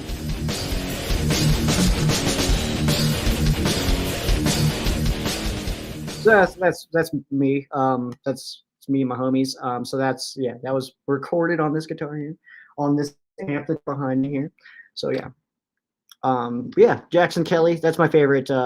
My favorite guitar is a Jackson Kelly. I had back in the day. I'm so mad at Past Joe for this. But back in the day, I had a black Jackson Kelly. Had some sick EMGs in it, reverse headstock, shark tooth inlay, and just black and beautiful. And had the Line 6 Spider 3 150 watt half stack. Well, it was the 150 watt head, but through like a 360 B52 cab, so I could just absolutely crank it, man. It was so sick. But that's back in the day, and I got rid of it because I kind of stopped playing like in bands and stuff like that. I kind of like shifted focus a little bit.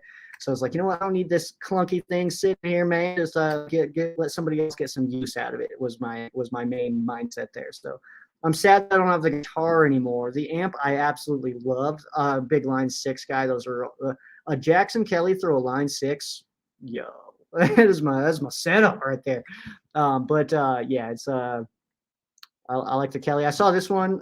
It was like at a pawn shop. I like walked in, just looking around. I think I was killing some time one day, and I saw that, and I just right away was like, okay, well, let's take this one. Like it came with a coffin case, so I got that. It's a way because I don't take my guitar anywhere. I don't play in anything, so yeah, it just sits here. But yeah, that's fun. Been playing guitar since 2006. I got my first guitar Christmas Day 2006.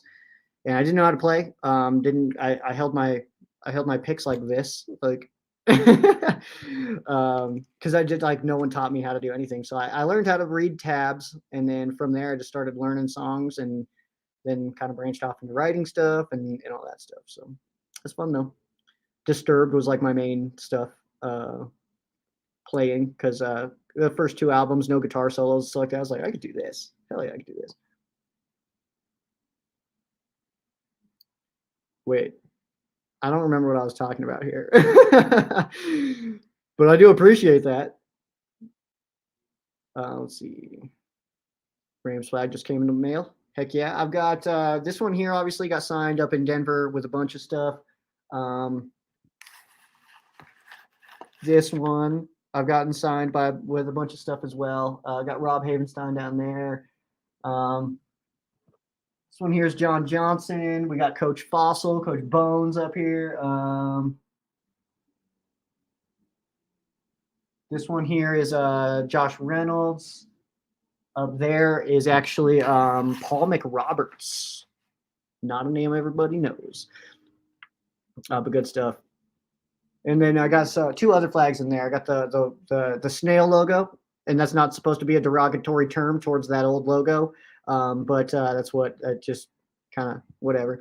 But I've got the white one, and then I've got the gold one. They're kind of facing each other, but that's in my living room. Oh, that's over there. I live alone, so I can do what I want. All right. I'm not a decorator. Okay. I just have a lot of Ram stuff, so it goes on the walls. Let's see. Johnny, what? Why are you doing this? Why? Why is this popping up in here? YouTube sucks. Did somebody say? Oh, sorry, Johnny. I didn't just realize that there was another comment talking about it. That's funny. Mikey asked, so am I afraid of Christian McCaffrey? Personally, no. I have no fear on Christian McCaffrey because I don't feel like he's a danger to my person. But as far as like on the football field, he's a very talented player, man, but he's also just a human. I don't know. Am I afraid of Christian McCaffrey? No. It's simply no. I don't know how to answer the question. Thank you, man. Appreciate that. I try to be cool at it. I pretend I'm cooler than I actually am. Exhibit A. Right here. Ooh, this is actually a good one too. The debate on best Rams team to not win a Super Bowl. This one here is a good one, man. 2001, that was a great Rams team. And I would say better than the 99 team. That was a more talented team than the 99 football team. And there's also an argument to be made that 2018 Rams, that was a pretty damn good team too, man. With Todd Gurley as well. Like, yeah. So I don't know, man. That's a good debate though of like what's the best Rams team to not win a Super Bowl. And that one's up there, man. But also, you got to think too, because like I think of like the Broncos. The best Broncos team under Peyton that did not win a Super Bowl was that season that they lost to the Ravens at home with that what was his name? Raheem. I can't remember his last name. The safety, Raheem something. He blew that coverage, and I think it was Jacoby Jones. They got it or whatever. But either way, but that was the best. I think that was the best Broncos team, and they didn't even make it out of. I think that was the first round of the playoffs. So that's some good stuff. Pawn shop guitars are the best for modding, absolutely. I want to get some other stuff in there, but at the same time, like I said, I'm not really I'm not playing in bands or anything like that. I just kind of record at home. If I want to make myself something, I'll just kind of do it and slap everything together and all that. But yeah. Mikey, do you want to come on the stream, dude? Let's have a conversation. I feel you might. I think that you're a Niners fan, and so I want to talk to you because you're asking me a lot of questions that I feel like would be better in conversation instead of just me being like, "How would I feel if the Niners won the Super Bowl?" Not good. I'd like, I would not be happy about it at all. But I don't think they will, if that makes any sense. I just don't think that they're that team. There's something about this Niners team and the Eagles. I'll be honest. There's something about them that just feels like they're going to start real hot and then fall off. Both of them. Like I just feel like they start the season really strong, and then maybe I don't know if it's injuries or something like that. But my brain keeps telling me it's like, oh, you don't have to worry about these teams actually. Like they might win some regular season football games, but I don't think that either of them is a Super Bowl team. In fact, I think that we see NFC Championship game that features two different teams than it did last year. And I said that is like one of my hot takes or whatever, or like right before the season started. And I still stand by it. And I realize that they're the only two undefeated teams left in the NFL, but it's week 4. We're going into week 5 here. No, it's still week 4 technically. We got a football game tonight. It's week 4. All right. So being the champion through 4 weeks affords you nothing. No one hands out trophies for being super sick in the first 4 weeks of the season. Let's see it continue, man. Let's see you stay healthy. Let's see Brock Purdy continue this stuff as more people get more tape on him every single week. There's a little bit more tape on him. And this team, Christian McCaffrey, I don't want to put this energy out into the universe here, but let's not pretend like he hasn't had a pretty hefty injury history, and right now he seems to be doing okay, but that is a possibility as well. And if Christian McCaffrey goes down, you'd said the question here, man, am I afraid of Christian McCaffrey? It's if he goes down, then who else would we be afraid of if Christian McCaffrey did instill fear? And I realize he's a very good player. Like he's one of the best guys in the NFL right now. He's very talented. So I'm not trying to like crap all over him or anything like that, but like the Rams don't play him for a while. Like, so no, I don't really care right now, especially right now. Yeah, it's like it's going to be a minute till we play him again. So let's see if he's even in there and how that Niners team is looking at the time, how many other injuries they're dealing with, how many injuries we're dealing with. Maybe something happens to the Rams, or maybe something cool happens and Cooper Kupp comes back, we get an edge rusher, and this team goes into week 5 even better than we are right now, which seems to be pretty solid. And Ram Showcase, do you like you too? I am Sheriff Joe Beggs. The show is Ram Showcase. The NFC West Network used to do that to me all the time. It's like, let's go to Ram Showcase. It's like, that's a podcast. I am a person who is Sheriff Joe Beggs. Anyway, do I like you too? Not really. I'm a metalhead. I like the metal. I've got a LA Guns. Oh, geez. That's so hard to do. LA Guns bandana sitting right here. When I got that when I saw him live. I love that band. They're so cool. Not Riley's LA Guns, though. The real one.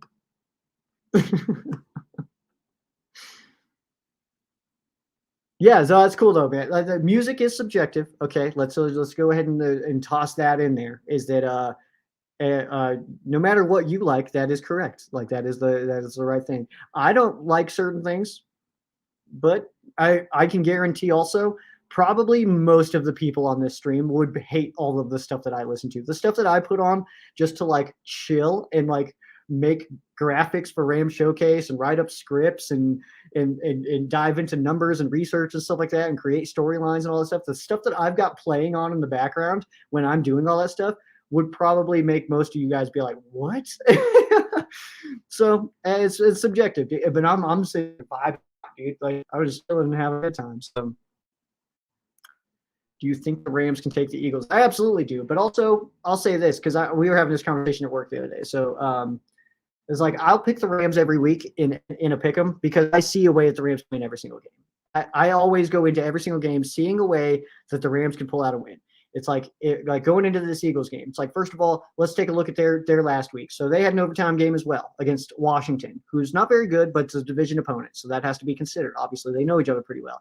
So you have this overtime game where they started pretty soft, and then almost the opposite of the Rams, where like they started soft, Rams started strong, comebacks kind of happen, tie games, goes into overtime. The Eagles and the Rams both are able to pull it out, just in kind of different situations. The regulations went a little different. Rams hot, then not. Eagles not hot, then hot, and then it goes to overtime. Both teams were able to pull it out. So I think, though, the Eagles are a beatable team. Obviously, every team's beatable. No one's unstoppable. No one's invincible. We know this, right? But I go into every single week saying, like, okay, well, if Matthew Stafford's hip is feeling okay, if Cooper Kupp is back this week, if I don't know why my brain is I'm pretty locked in on the Rams making a trade this week, and I don't know that for sure, so maybe not. But it's like if we get some edge rusher help, also the defense is going to keep getting better. They continue to get better. Yeast keeps getting better. Kendrick keeps getting better. Kobe keeps getting better. Young keeps getting better. Roseboom keeps getting better. Kobe Turner keeps getting better. So like this kind of stuff, maybe this is the week that everything really comes together. You know what I mean? So yeah, I absolutely think the Rams can take the Eagles. I feel good about this game. I feel excited about this game. We might lose. In fact, we're supposed to. Like Deshaun was saying, we're supposed to lose this game. So if we do, how mad are we supposed to get? You know what I mean? So I don't know. I go into this game thinking like that if maybe Aaron Donald goes off and he destroys Jalen Hurts. What if Donald gets his first career touchdown this week? What if Kyron Williams puts up back-to-back 100-yard games? And what if Puka Nacua is out here setting more records? What if Cooper Kupp comes back and Puka Nacua's production doesn't slow down at all, but now we add Cooper Kupp production into it? You know what I mean? So I see all that stuff kind of in my brain always goes to like, how can the Rams win this game? This way, this way, this way, this way, this way. And I was even doing this back in like 2009. We won one game every single week, though. It was like, well, maybe this is the week that Marty Gilliard goes off, like just like throwing out random stuff. Like maybe this is the one, man. Like, so that's kind of where my brain always goes with it. And I kind of stand by that always. Getting a phone call right now. I'll call him back. And if you're watching this, why would you call me right now? I'm on this. Anyway. I do want to get to the store here soon, though, because I want to watch Monday Night Football. Giants, Seahawks. You've got a division game this week. Should be fun. Let's see. Oh, I love this. Cool Bro says, I'm trying to convince my brother to be a Rams fan. His name is Luke. Can you convince him to be a Rams fan? He's watching right now. Luke, look at how cool I am. That was the worst sell ever. No, dude, it's fun, man. And first of all, I whatever team you pick, I have full respect for. I will say though, man, I love this Rams team. I think it's fun. I think this team is fun, flashy. They're competitive. They fight. It's fun to get into it, man. I've been a Rams fan for years, and I don't regret any of it, man. Even like being bad and stuff like that. It doesn't bother me at all to be bad, though. I just love this team. If you get out to SoFi too, I think you'll fall in love there. Go watch a Rams game at SoFi Stadium. You'll be hooked forever, for life. That place is absolutely gorgeous. I remember being there in in that December for the Jags game, and it's like, see it first of all, meeting everybody out the tailgate, pink lot, stuff like that. And I realized, you're probably pretty young, but like I show up, and it was like one of those things where it's like, I'm probably not going to drink today. And then like right away, I ran into somebody that I know from like Facebook and social media, stuff like that. And it's like 10:30, and he's like shot. And it was like shot. Like, so it was like I'm walking up like, I'm not going to drink today. And then 5 minutes later, I'm doing shots of Hennessy in the parking lot. Like, and it was like, oh, okay, never mind. We're gonna party hard. Like, all right. But I love this. I love this team, man. I love the fans. It's so much fun. I don't love all the fans. I can be real here. Some of these fans are absolutely ridiculous. They're absurd. But for the most part, man, fans are great. The stadium's great. The team's great. It's fun. There's not a lot to dislike about this team. We don't have any of those players that like are inherently just hated. Like, we don't have like an Antonio Brown kind of guy that kind of like, it's family friendly stuff, man. You got like our week content is like Kobe Turner playing guitar and singing and stuff like that. And then Puka Nacua, he runs into the locker room to call his mom right away. It's like, dude, like this, I don't know. It's perfect, man. But I will say, because I want to convince you to pick the Rams just because I'm a Rams YouTuber and would love to get more eyeballs on my stuff here. Or podcaster. I don't know if YouTuber is the right way, but content creator. No, I hate that too. Media, I don't know. What do you think? But I don't know. Whatever team you do pick, just don't switch. That's all. That's my only advice to anybody who to pick. Just pick a team, and then that's just your team. And I realize that like there's those memes out there that it's like guys will literally pick a team when they're 11 and then let it hurt their feelings for the rest of their life. Yeah, we will. All right. That's called commitment. All right. We don't back down here, man. Like, because how could you imagine what the comments would be too? Is if only teams that were good had fans, they'd be way worse. They'd be way worse. So yeah, pick who you want though and love it. Vermeil coached that 2001 team where we were blowing out the Patriots. Dude, I kind of believe that. Johnny. I'm with you. And 2018 Cup is healthy. We win the Super Bowl. I believe that too, actually. I fully believe that. Let's see. Nice. Looking forward to that. Kevin Dotson content on the way. Nice. Not here. Official Rams. I get this. Talking about guitar again. Yeah, just jamming out. Every once in a while, he's got to hit it. Also, I'll put on something like something calm and mellow, like a Fell on Black Days, and just play along to it. Some Soundgarden. Yeah, just kind of hit it, man. Now I'm just holding the pick.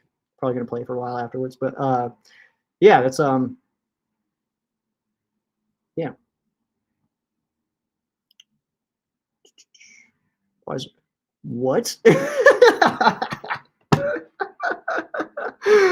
Oh, that's so funny. What did I say?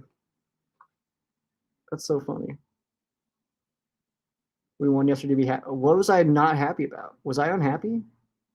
I don't feel like I'm unhappy. How do you know what I'm feeling better than I do, JP? What's going on here? So we won yesterday. Be happy. No.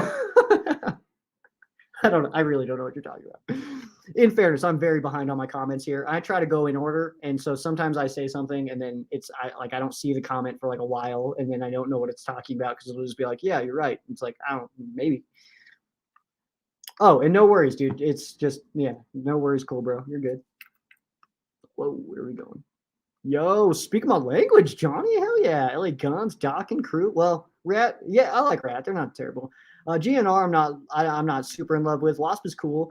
I like Primal Fear. I don't know. I'm not trying to go with like just deep cuts here, trying to sound cool. But I think that like, yeah, Primal Fear, seeing them live was unbelievable. Seeing Maiden live was really cool. I got the flag I got from the show. It's up on my all over there.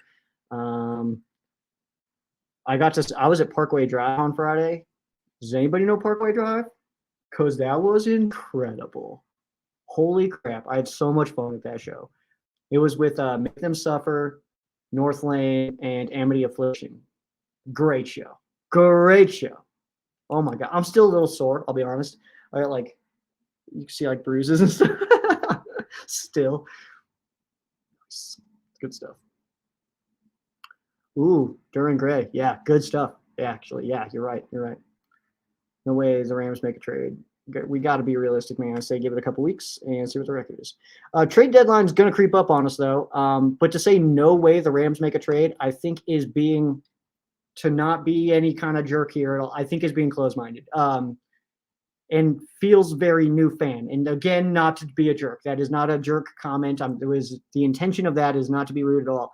But we don't know that. Okay, we don't know. And I'm not saying it's for sure going to happen.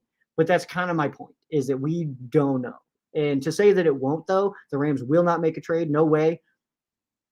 I think you're kind of closing off a portion of your brain here that knows that it's very, very much, it's very possible the Rams do make a move, all right? It is extremely possible the Rams make a move. Again, I'm not saying that they will for sure, but it's absolutely possible.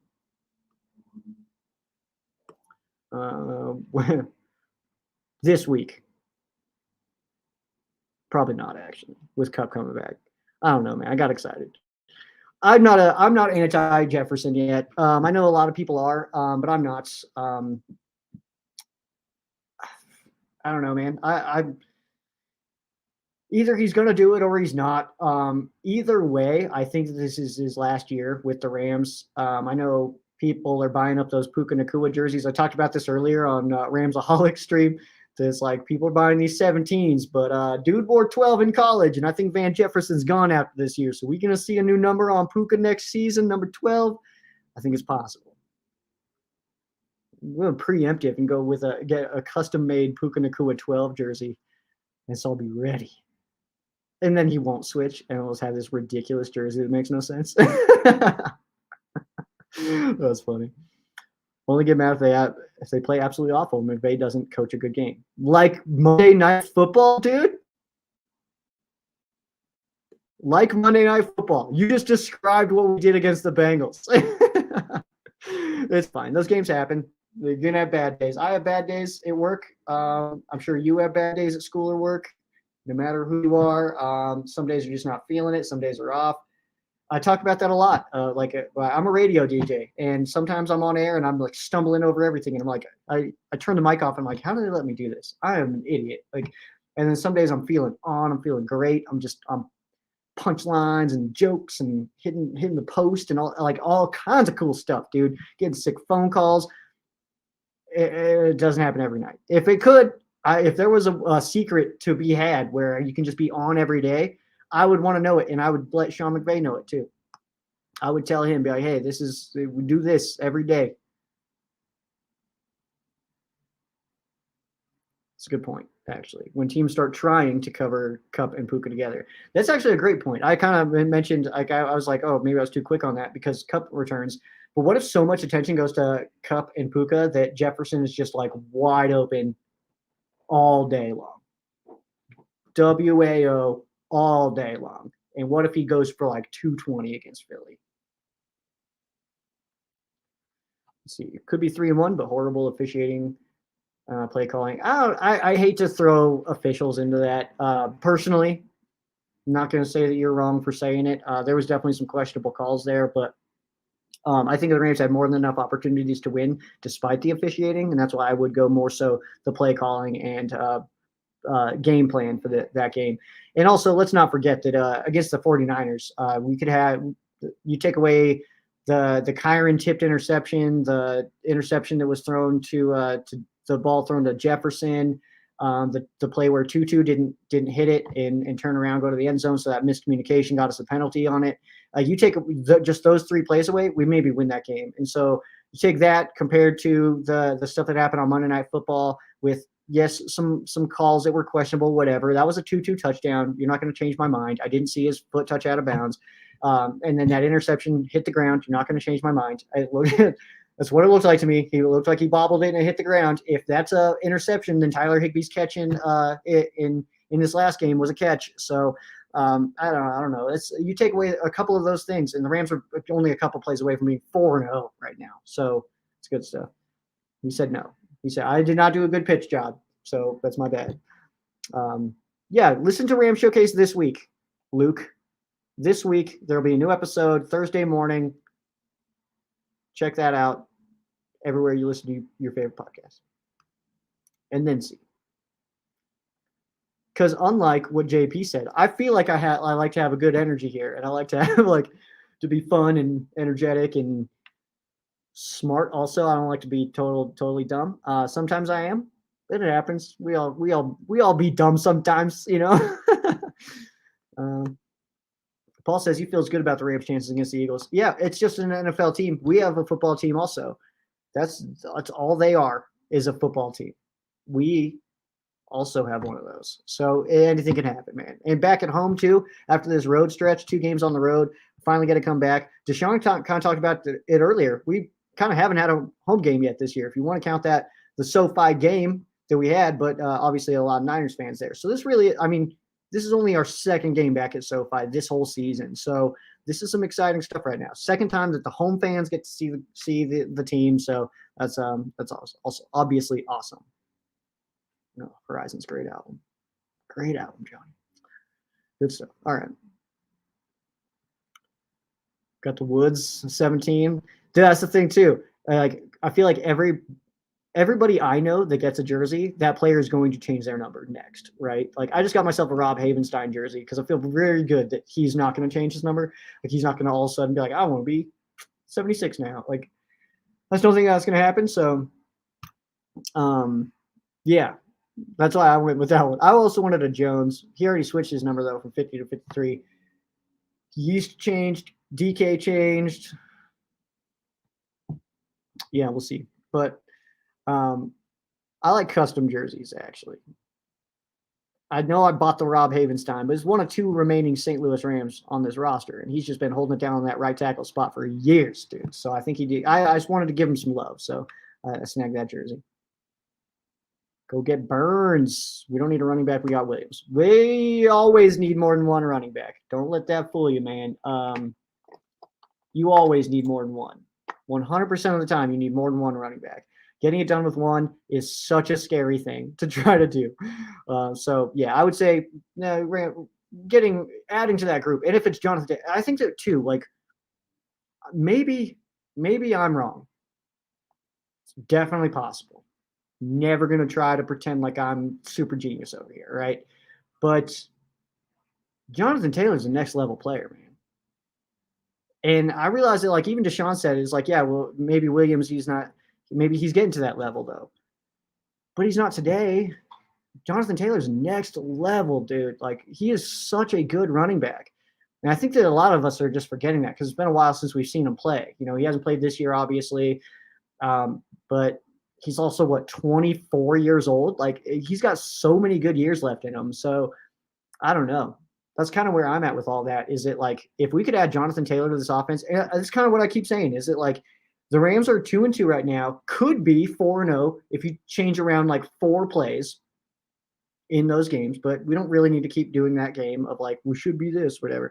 We're 2-2 right now without Cooper Kupp on the field. Our best offensive player hasn't been on the football field yet, and Puka Nakua's broken out, Tutu's broken out, Kyron's looking great, Stafford looks like he's still Matthew Stafford. Our offensive line looks way better than it did last year. What if we go into week 5 with Cooper Kupp being added to the offense and Jonathan Taylor?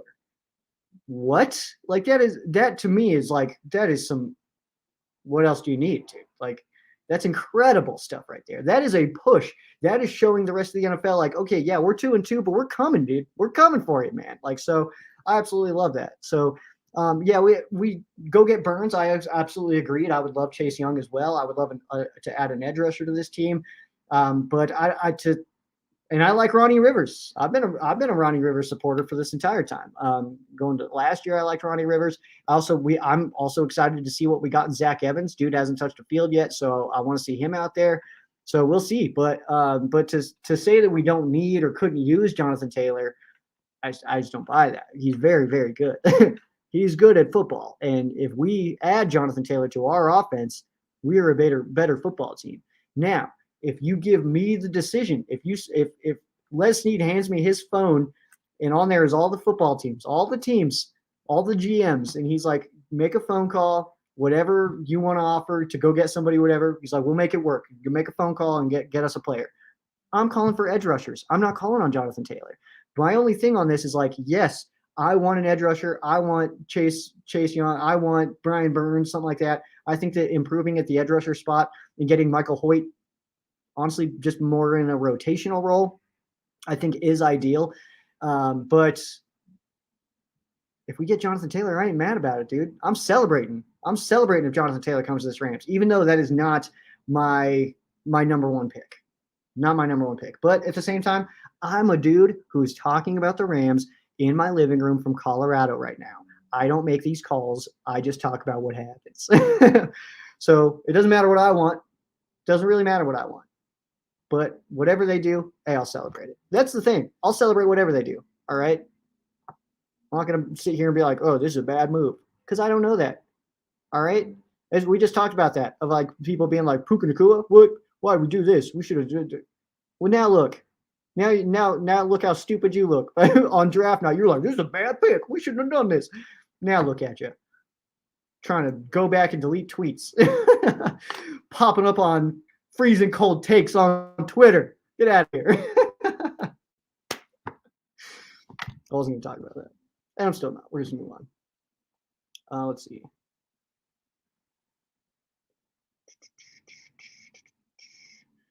What's your favorite song of all time? Oof. Dude, it depends on the vibe. I don't know if I could say that I have a favorite song. That's tough. Living on a Prayer. That's hilarious. Not in a mean way. That's hilarious though. I was during that song, I was yelled Joe for the O's. You can do it for any song. It's free. you don't have to pay for it. You can just add your name to songs. I don't know, dude. That's a good question. Let's see what I have last. I know what I was going to say. I was going to say Parkway Drive. I listened to their Darker Still album the day of the show because I was getting into it. Soul Bleach by Parkway Drive is so sick.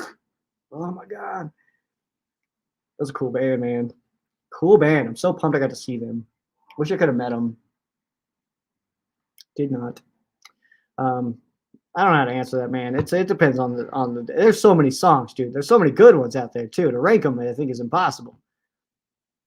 My favorite band is Disturbed. I grew up with Disturbed. I liked them. I was 9 and got the first album, and I was like, "Yo, what?" Like, because I gotta say, so I was 9 when Disturbed's first album came out. I have 2 older sisters, so like my world was like my mom was like listening to like the Moody Blues, which I love. My dad's listening to rock, AC/DC, stuff like that, you know, Down, COC, you know, all that stuff. And then my sisters like Backstreet Boys and NSYNC, and I was kind of like just trying to figure out my stuff, you know what I mean? And then I heard Stupefy on the radio station that I work for now, which I think is pretty cool actually. So I heard the song Stupefy. It was Disturbed's first ever single on the station that I now work for. And it was kind of one of those like, oh my, there's music made for people like me? Like, that was like my first thought. I was like, yo, what? This is so sick. And so, yeah, I got locked in on Disturbed very early. And they kind of branched me into the whole rock and metal world. And yeah, just kind of launched that. So now I love concerts. I'm the night guy at a rock radio station, and I have a mustache, which is super cool. Yeah, we're nailing it. Okay, let's see here.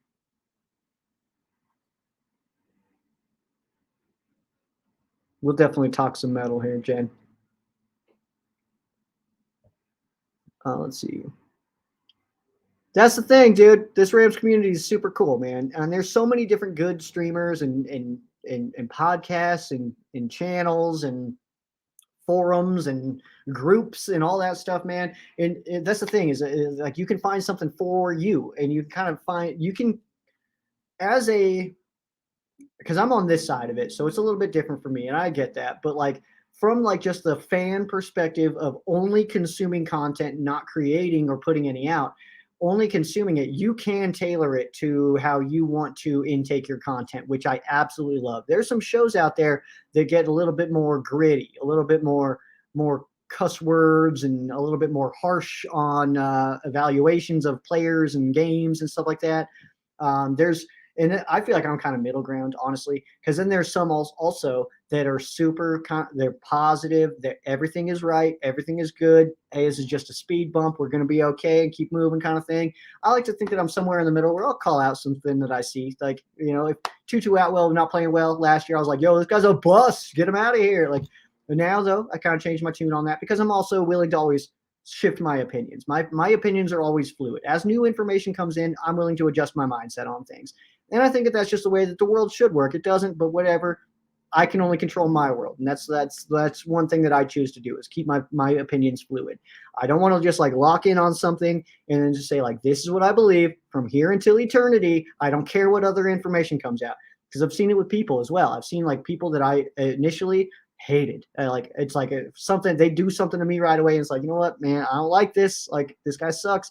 And then something they'll do or say where I'm like, oh, okay, maybe I just misunderstood that. So then I change that mindset. But I would just hope that if I give off a bad impression, or if somebody has some thoughts about me that they don't really like, but then like I meet them and they like I would just hate for somebody to lock in on that they hate me forever and not willing to have a conversation or anything like that. You know what I mean? So, and I like having those conversations with people that dislike me. I love that stuff. Like I like to try to just like, it's like, all right, now, yeah, tear down that stuff. Like take down the Ram showcase, the facade that is like Sheriff Joe Bags and all this, like this stuff that I got going on.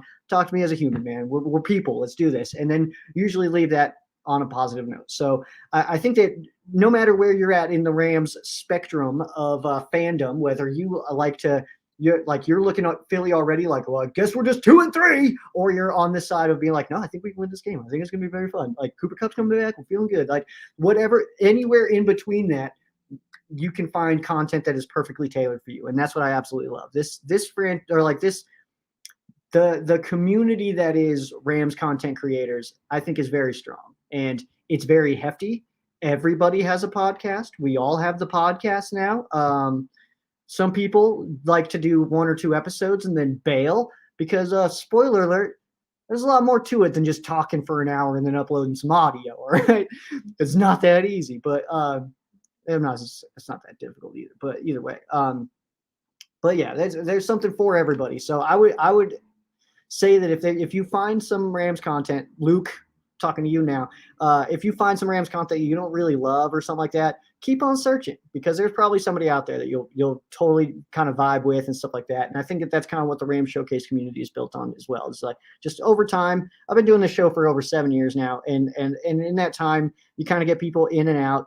I've had people that don't like my content at all. That's fine. There's plenty of others. I can't make everybody happy. That's an impossible task. Some people are going to watch my show and think it's stupid. That's totally fine. I don't care. That's not my target audience. Why would I worry about them? Like, you know what I mean? Like, I'm here for the people that see it and it's like, oh, this is kind of cool. And also, I'm always open to suggestions. I want people to tell me what they didn't like about my show and what they think that I could get better at because I'm not perfect at this and I'm also alone. I'm alone doing this. So I might be missing something, man. I'm only one brain in here, which shouldn't be surprising because obviously he's roasting us right now. That's fine. That's fine. Let him roast, man. Get it out of your system. Need to protect Stafford at all costs. I absolutely agree, Joe. Also, sick name. But yeah, Stafford, especially right now, A.J. Jackson coming back with this hip injury, I think is going to be very critical for this game. So obviously, if Matthew Stafford's having some limited mobility, then getting A.J. Jackson at left tackle is very critical. And yes, it is A.J. Jackson. I know all the media is saying Alaric because that's what it's like spelled as and all that stuff. But I did ask him. I asked him right to his face. I was like, do you prefer Alaric or AJ? And he looked at me and goes, AJ. Like a very matter of fact. He's like, got it. So it's AJ Jackson. That's all. Our scouts are the best, first of all. Our scouts do an incredible job. And I actually want to learn more about that side. I would like to get into some more evaluation stuff and try to like, not to like do it myself. I don't want to like sit here and be like, well, so see here, this guy does this and this guy, because I'm more of a storyline guy, but I do want to kind of just understand it better. So let's see. He's making fun of your username. That's funny. It's a fine username, cool bro. Nice. That's perfect, man. I love that. Yeah, these Monday streams are fun, man. Speaking of fun, gonna have to get out of here soon.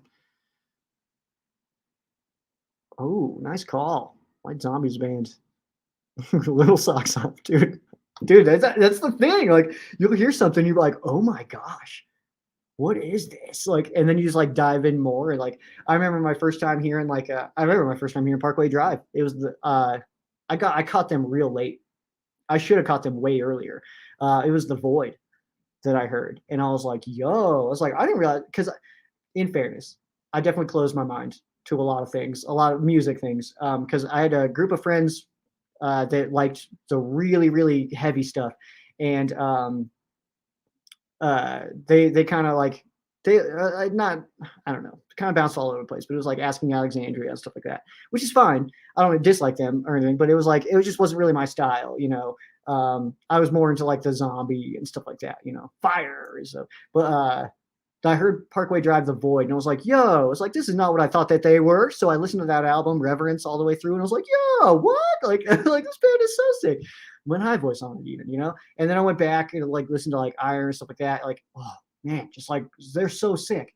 And then Darker Still came out, and it was like, yo, these guys kill it all the time. Like, 100% of the time, these guys are 100% awesome. Like, I absolutely love it.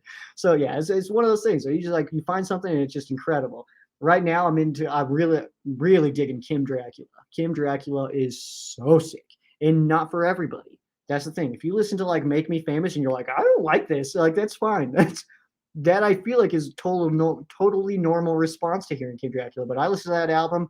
The Gradual Decline in Morale is his first, and it's so good, so good. Just something different, you know, something different out of the music world. It's not that same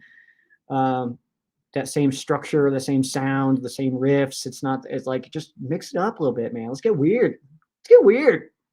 I'm here for all that right now. So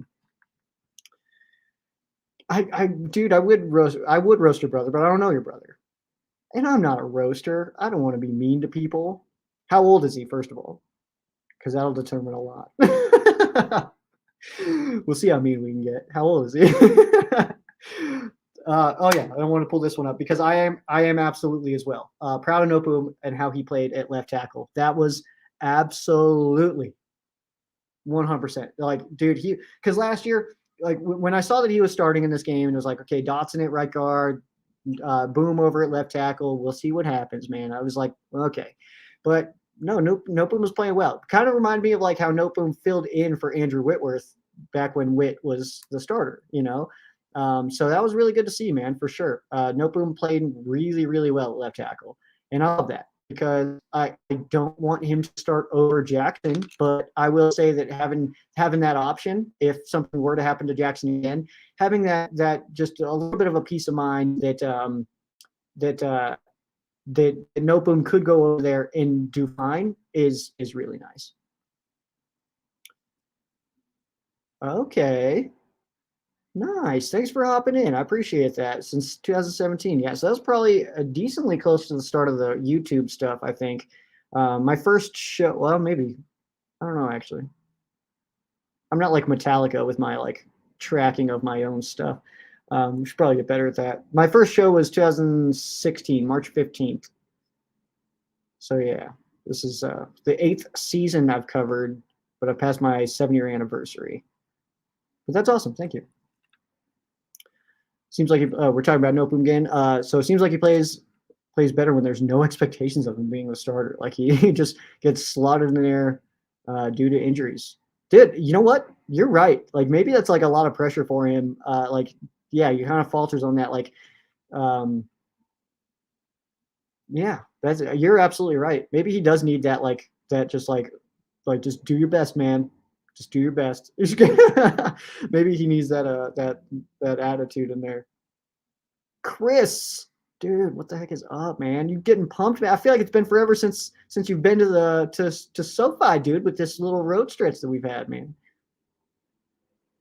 Anita Strauss playing it. Yeah, we play Anita Strauss song on my station, and I kind of mentioned that a few times. It's like, yo, this is the guitarist of the Rams, like, which is so sick. Yeah, it's like I remember being out there, and it's like during commercial breaks, she's just out there like, you know, that's my. I do that way too much, by the way. That's mainly that's pretty much a Spinal Tap reference every time I do the Wheatley like that. Like, so I just take a lot of pride in my solos. He's like, I hate how much that movie makes me laugh. It's not that funny. And like I watch it, like if you look at it from like a logical brain, you're like, this is not that funny, but it's so funny. It's a problem. The Queen of Strings at SoFi. Hell yeah. So yeah. Likes gaming, buying stocks. He's 13. I'm not gonna roast a 13-year-old dude. I can't do that. Somebody that's 19 years younger than me, I can't do that. I cannot do it. I'm 32. I can't be sitting here ripping on a 13-year-old, cool, bro. I realize that you're young too. I just can't do it, dude. I can't bring myself to do it. I can't bring myself. Say Pokemon. I can't say that it's cringe. I think it kind of is, whatever, but it's also I support people liking things, and whatever you like, I think is cool. Like that's awesome. Like it's cool to get into things. You know what? People think this is cringe, and it is. That this is my living room right now. Like my front door is right here. You walk into my apartment, and this is what you see right away. But I live alone and whatever, you know what I mean? But yeah, it's like, I don't know, just I support people getting excited about things and getting into things and having things that they like. Because have you ever met somebody who has nothing that they're like, when you ask them about their hobbies and their likes and stuff like that, they're just like, I don't know. It's like, well, what kind of music do you like? Everything. Okay. Do you watch like any shows? Yeah, I like The Office, and so it's like, oh, okay. So you have no personality. Who are you? Like, do something, man. Like, get interests. What are you doing out here?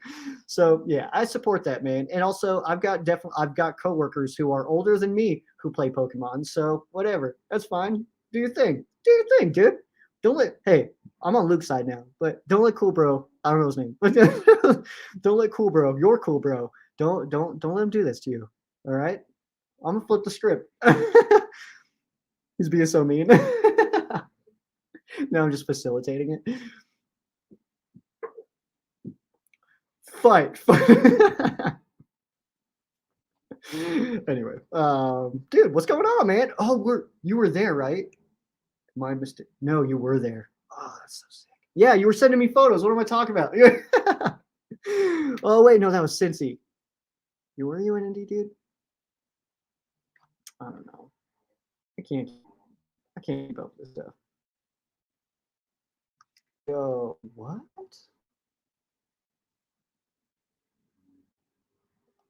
I'm gonna have to talk about this. This is sick. Okay, get it. Never mind. Back. All right. Great win. Bad second half. You look at the 49ers and Bengals games. We lost games in the second half. Matthew Beal, be ready for the Eagles game, and is Cooper ready? So, unfortunately, there's some questions there that I cannot answer. Will Matthew Stafford be ready for the game? All indications say yes. It's like one of my friends that I was hanging out with on Sunday. Matthew Stafford's literally like dropping back, and he's like, he's not going to be ready for the Eagles, and he's like, or he's not going to. So he's not going to be healthy enough to play for the Eagles. Like, he's not even out of this game, dude. Like, that's it. Like, what are you talking about? So, I mean, I have no reason to think that Matthew Stafford won't play in this game against the Eagles. I don't know if Cooper Kupp's going to be ready. If I had to guess, I'm just going to put this out there right now. There's the stream. The numbers are falling on the stream right now, so I don't feel like this is going to be like anything too crazy here. But I will say this. I don't think Cooper Kupp plays this week. And I don't think that, I think he comes back to practice. I think that his activation window opens up once he returns to practice. The Rams have 21 days to get him back onto the active roster. Otherwise, he has to stay on IR all year. So I don't think that Cooper Kupp plays this week. And I don't think it's because he's not necessarily ready or anything like that, unless he is, because maybe I'm wrong, and maybe he is feeling pretty good. Maybe the IR was, maybe these last few weeks were the real ending of the healing process. So I really can't answer that right now. And it is only Monday right now. So we probably won't get this answer until maybe Wednesday or Thursday, more realistically about whether he's going to play or not. But just if I had to guess, This is purely a guess. I would guess that he's going to start practicing this week, but that we will see him against Arizona the following week. I don't think that we see him in this game. But again, I could be wrong, and I kind of hope I'm wrong. It would be sick to see him back out there, and I think that we're all pretty antsy to see Cooper Kupp and Puka Nacua out on the football field at the same time. I think that's just very exciting stuff. So, but we obviously want to be smart with Kupp. If we rush him back into this game and then he misses the rest of the season, then what was the point? But if we can maybe wait one more week and then he plays the rest of the season, then obviously that's a good thing. So, he'll be back at practice. We do anticipate that, but as far as him suiting up and breaking some Eagles players' ankles this weekend, I'm just not totally sure yet. So we'll see what happens, man.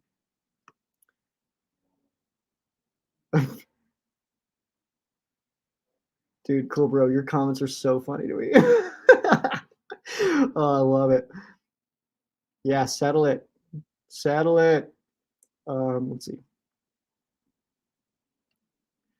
Yeah, this is kind of where my mindset's at with it. Is it like get him back into practice, get him into the rhythm, because also he has not been like full go yet. So to get him like into practice, mid-season practices too, which are not the same as like training camp practices.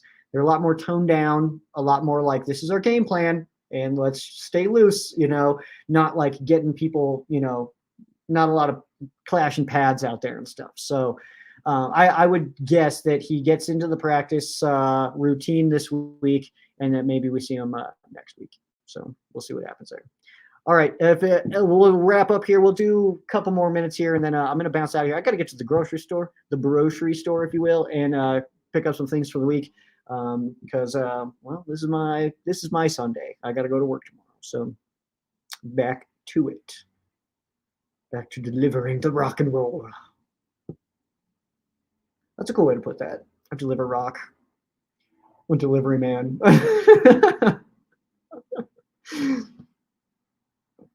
Ooh, good question. Do you think we may be getting outcoached in the second half? I think that we might be going too conservative in the second half. In this last game here against the Colts, kind of what it felt like to me was that we the way we were calling plays, the attitude that the team was playing with, it did kind of feel like we thought that they weren't going to do anything to us.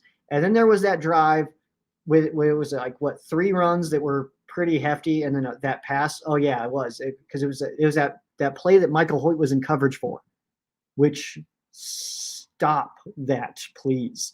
But yeah, it was that drive there that it was like, okay, hold on. And right then it was like, okay, they're not giving up in this game. They are not giving up. So what the heck are we doing? And it kind of seemed like that kind of caught our attention a little bit, but then we needed to like pull that momentum back, dude. So like momentum is such a tug of war game of like, if we had it all and then we kind of got loose with it, man. It's like we had like, I don't know. And so then they give a good yank, and then it was like, okay, and then you got to get that momentum back and just start pulling and pulling. So that's what I would say that this game kind of felt like. The Niners game definitely felt like the Niners just made better adjustments at halftime than we did. The Bengals, I don't know. It just felt like we didn't have a good game plan at all in that game. Week 1 against the Seahawks, I wouldn't. That's kind of difficult to say because we jumped out on them. But yeah, hopefully we get just a more like balanced first half, second half, because we know McVay's a good second half coach. He's historically good in the second half. So it does kind of feel like we come out of the locker room playing pretty conservative so far this year. So obviously that's not what you want to see, especially when you're trying to just close out games. Like, let's just keep the ball ourselves. And this whole bend it but don't break thing, obviously it does come into play. But yeah. All right, I think that's gonna do it. Thanks for everybody who hung out with me. I had Cody hop on with me. I had Deshaun hop on with me. Love those dudes. Cody with potty mouth Cody over here. And then Deshaun, always great to talk to him. That's one of the best human beings I've ever met, man. For sure, he's so cool. Compton Mania. That's the wrestling that he does out there, out in LA, out in the California area. Compton Mania. Check it out. Look it up. YouTube it. Stuff like that. It's so sick. It's so much fun. It's super cool. I can't wait to get out there and go to an event myself. But I've had their commercial on here before. I did that. I made that. It was fun. It was super fun to make. Absolutely loved that. But Deshaun is just one of the most genuine human beings I've ever encountered. It was really cool. So to see him pop on here, I absolutely love that. Cody with his potty mouth, but he's been such a huge supporter of the show for so long. That guy's awesome. So yeah, there was another person that hopped on, and I know I'm trying to remember his name. I'm blanking on it right now. But I don't want to do the audio only. I want to do video. So we didn't have him on here as well. But anybody else, next week we'll be back at it, Ram Showcase Live. We got the Philadelphia Eagles coming up. And so, of course, we do have a Ram Showcase podcast coming up. I've already started the script for that, getting some cool stories going. So we'll get that going on Wednesday night when I'm off work. Going into Thursday, that'll be published. So look for it there. It is, of course, on the Fansided network. If you know Fansided, it is also Sports War Radio. That is my network that me and my buddy Paul run. And then it is also on the Broad Street South internet radio station as well. So check it on out there, and all of those places, other shows. There's plenty of time in the day to listen to more than just Ram Showcase. Although if you did just put Ram Showcase on repeat, that's pretty cool too. So up to you though. You live life how you want to live life. But hey, thanks so much for hanging out. If you want to follow on socials, that's at Ram Showcase, at Sheriff Joe Bags. I think I've got a thing for it. Let's see. Boom, yeah.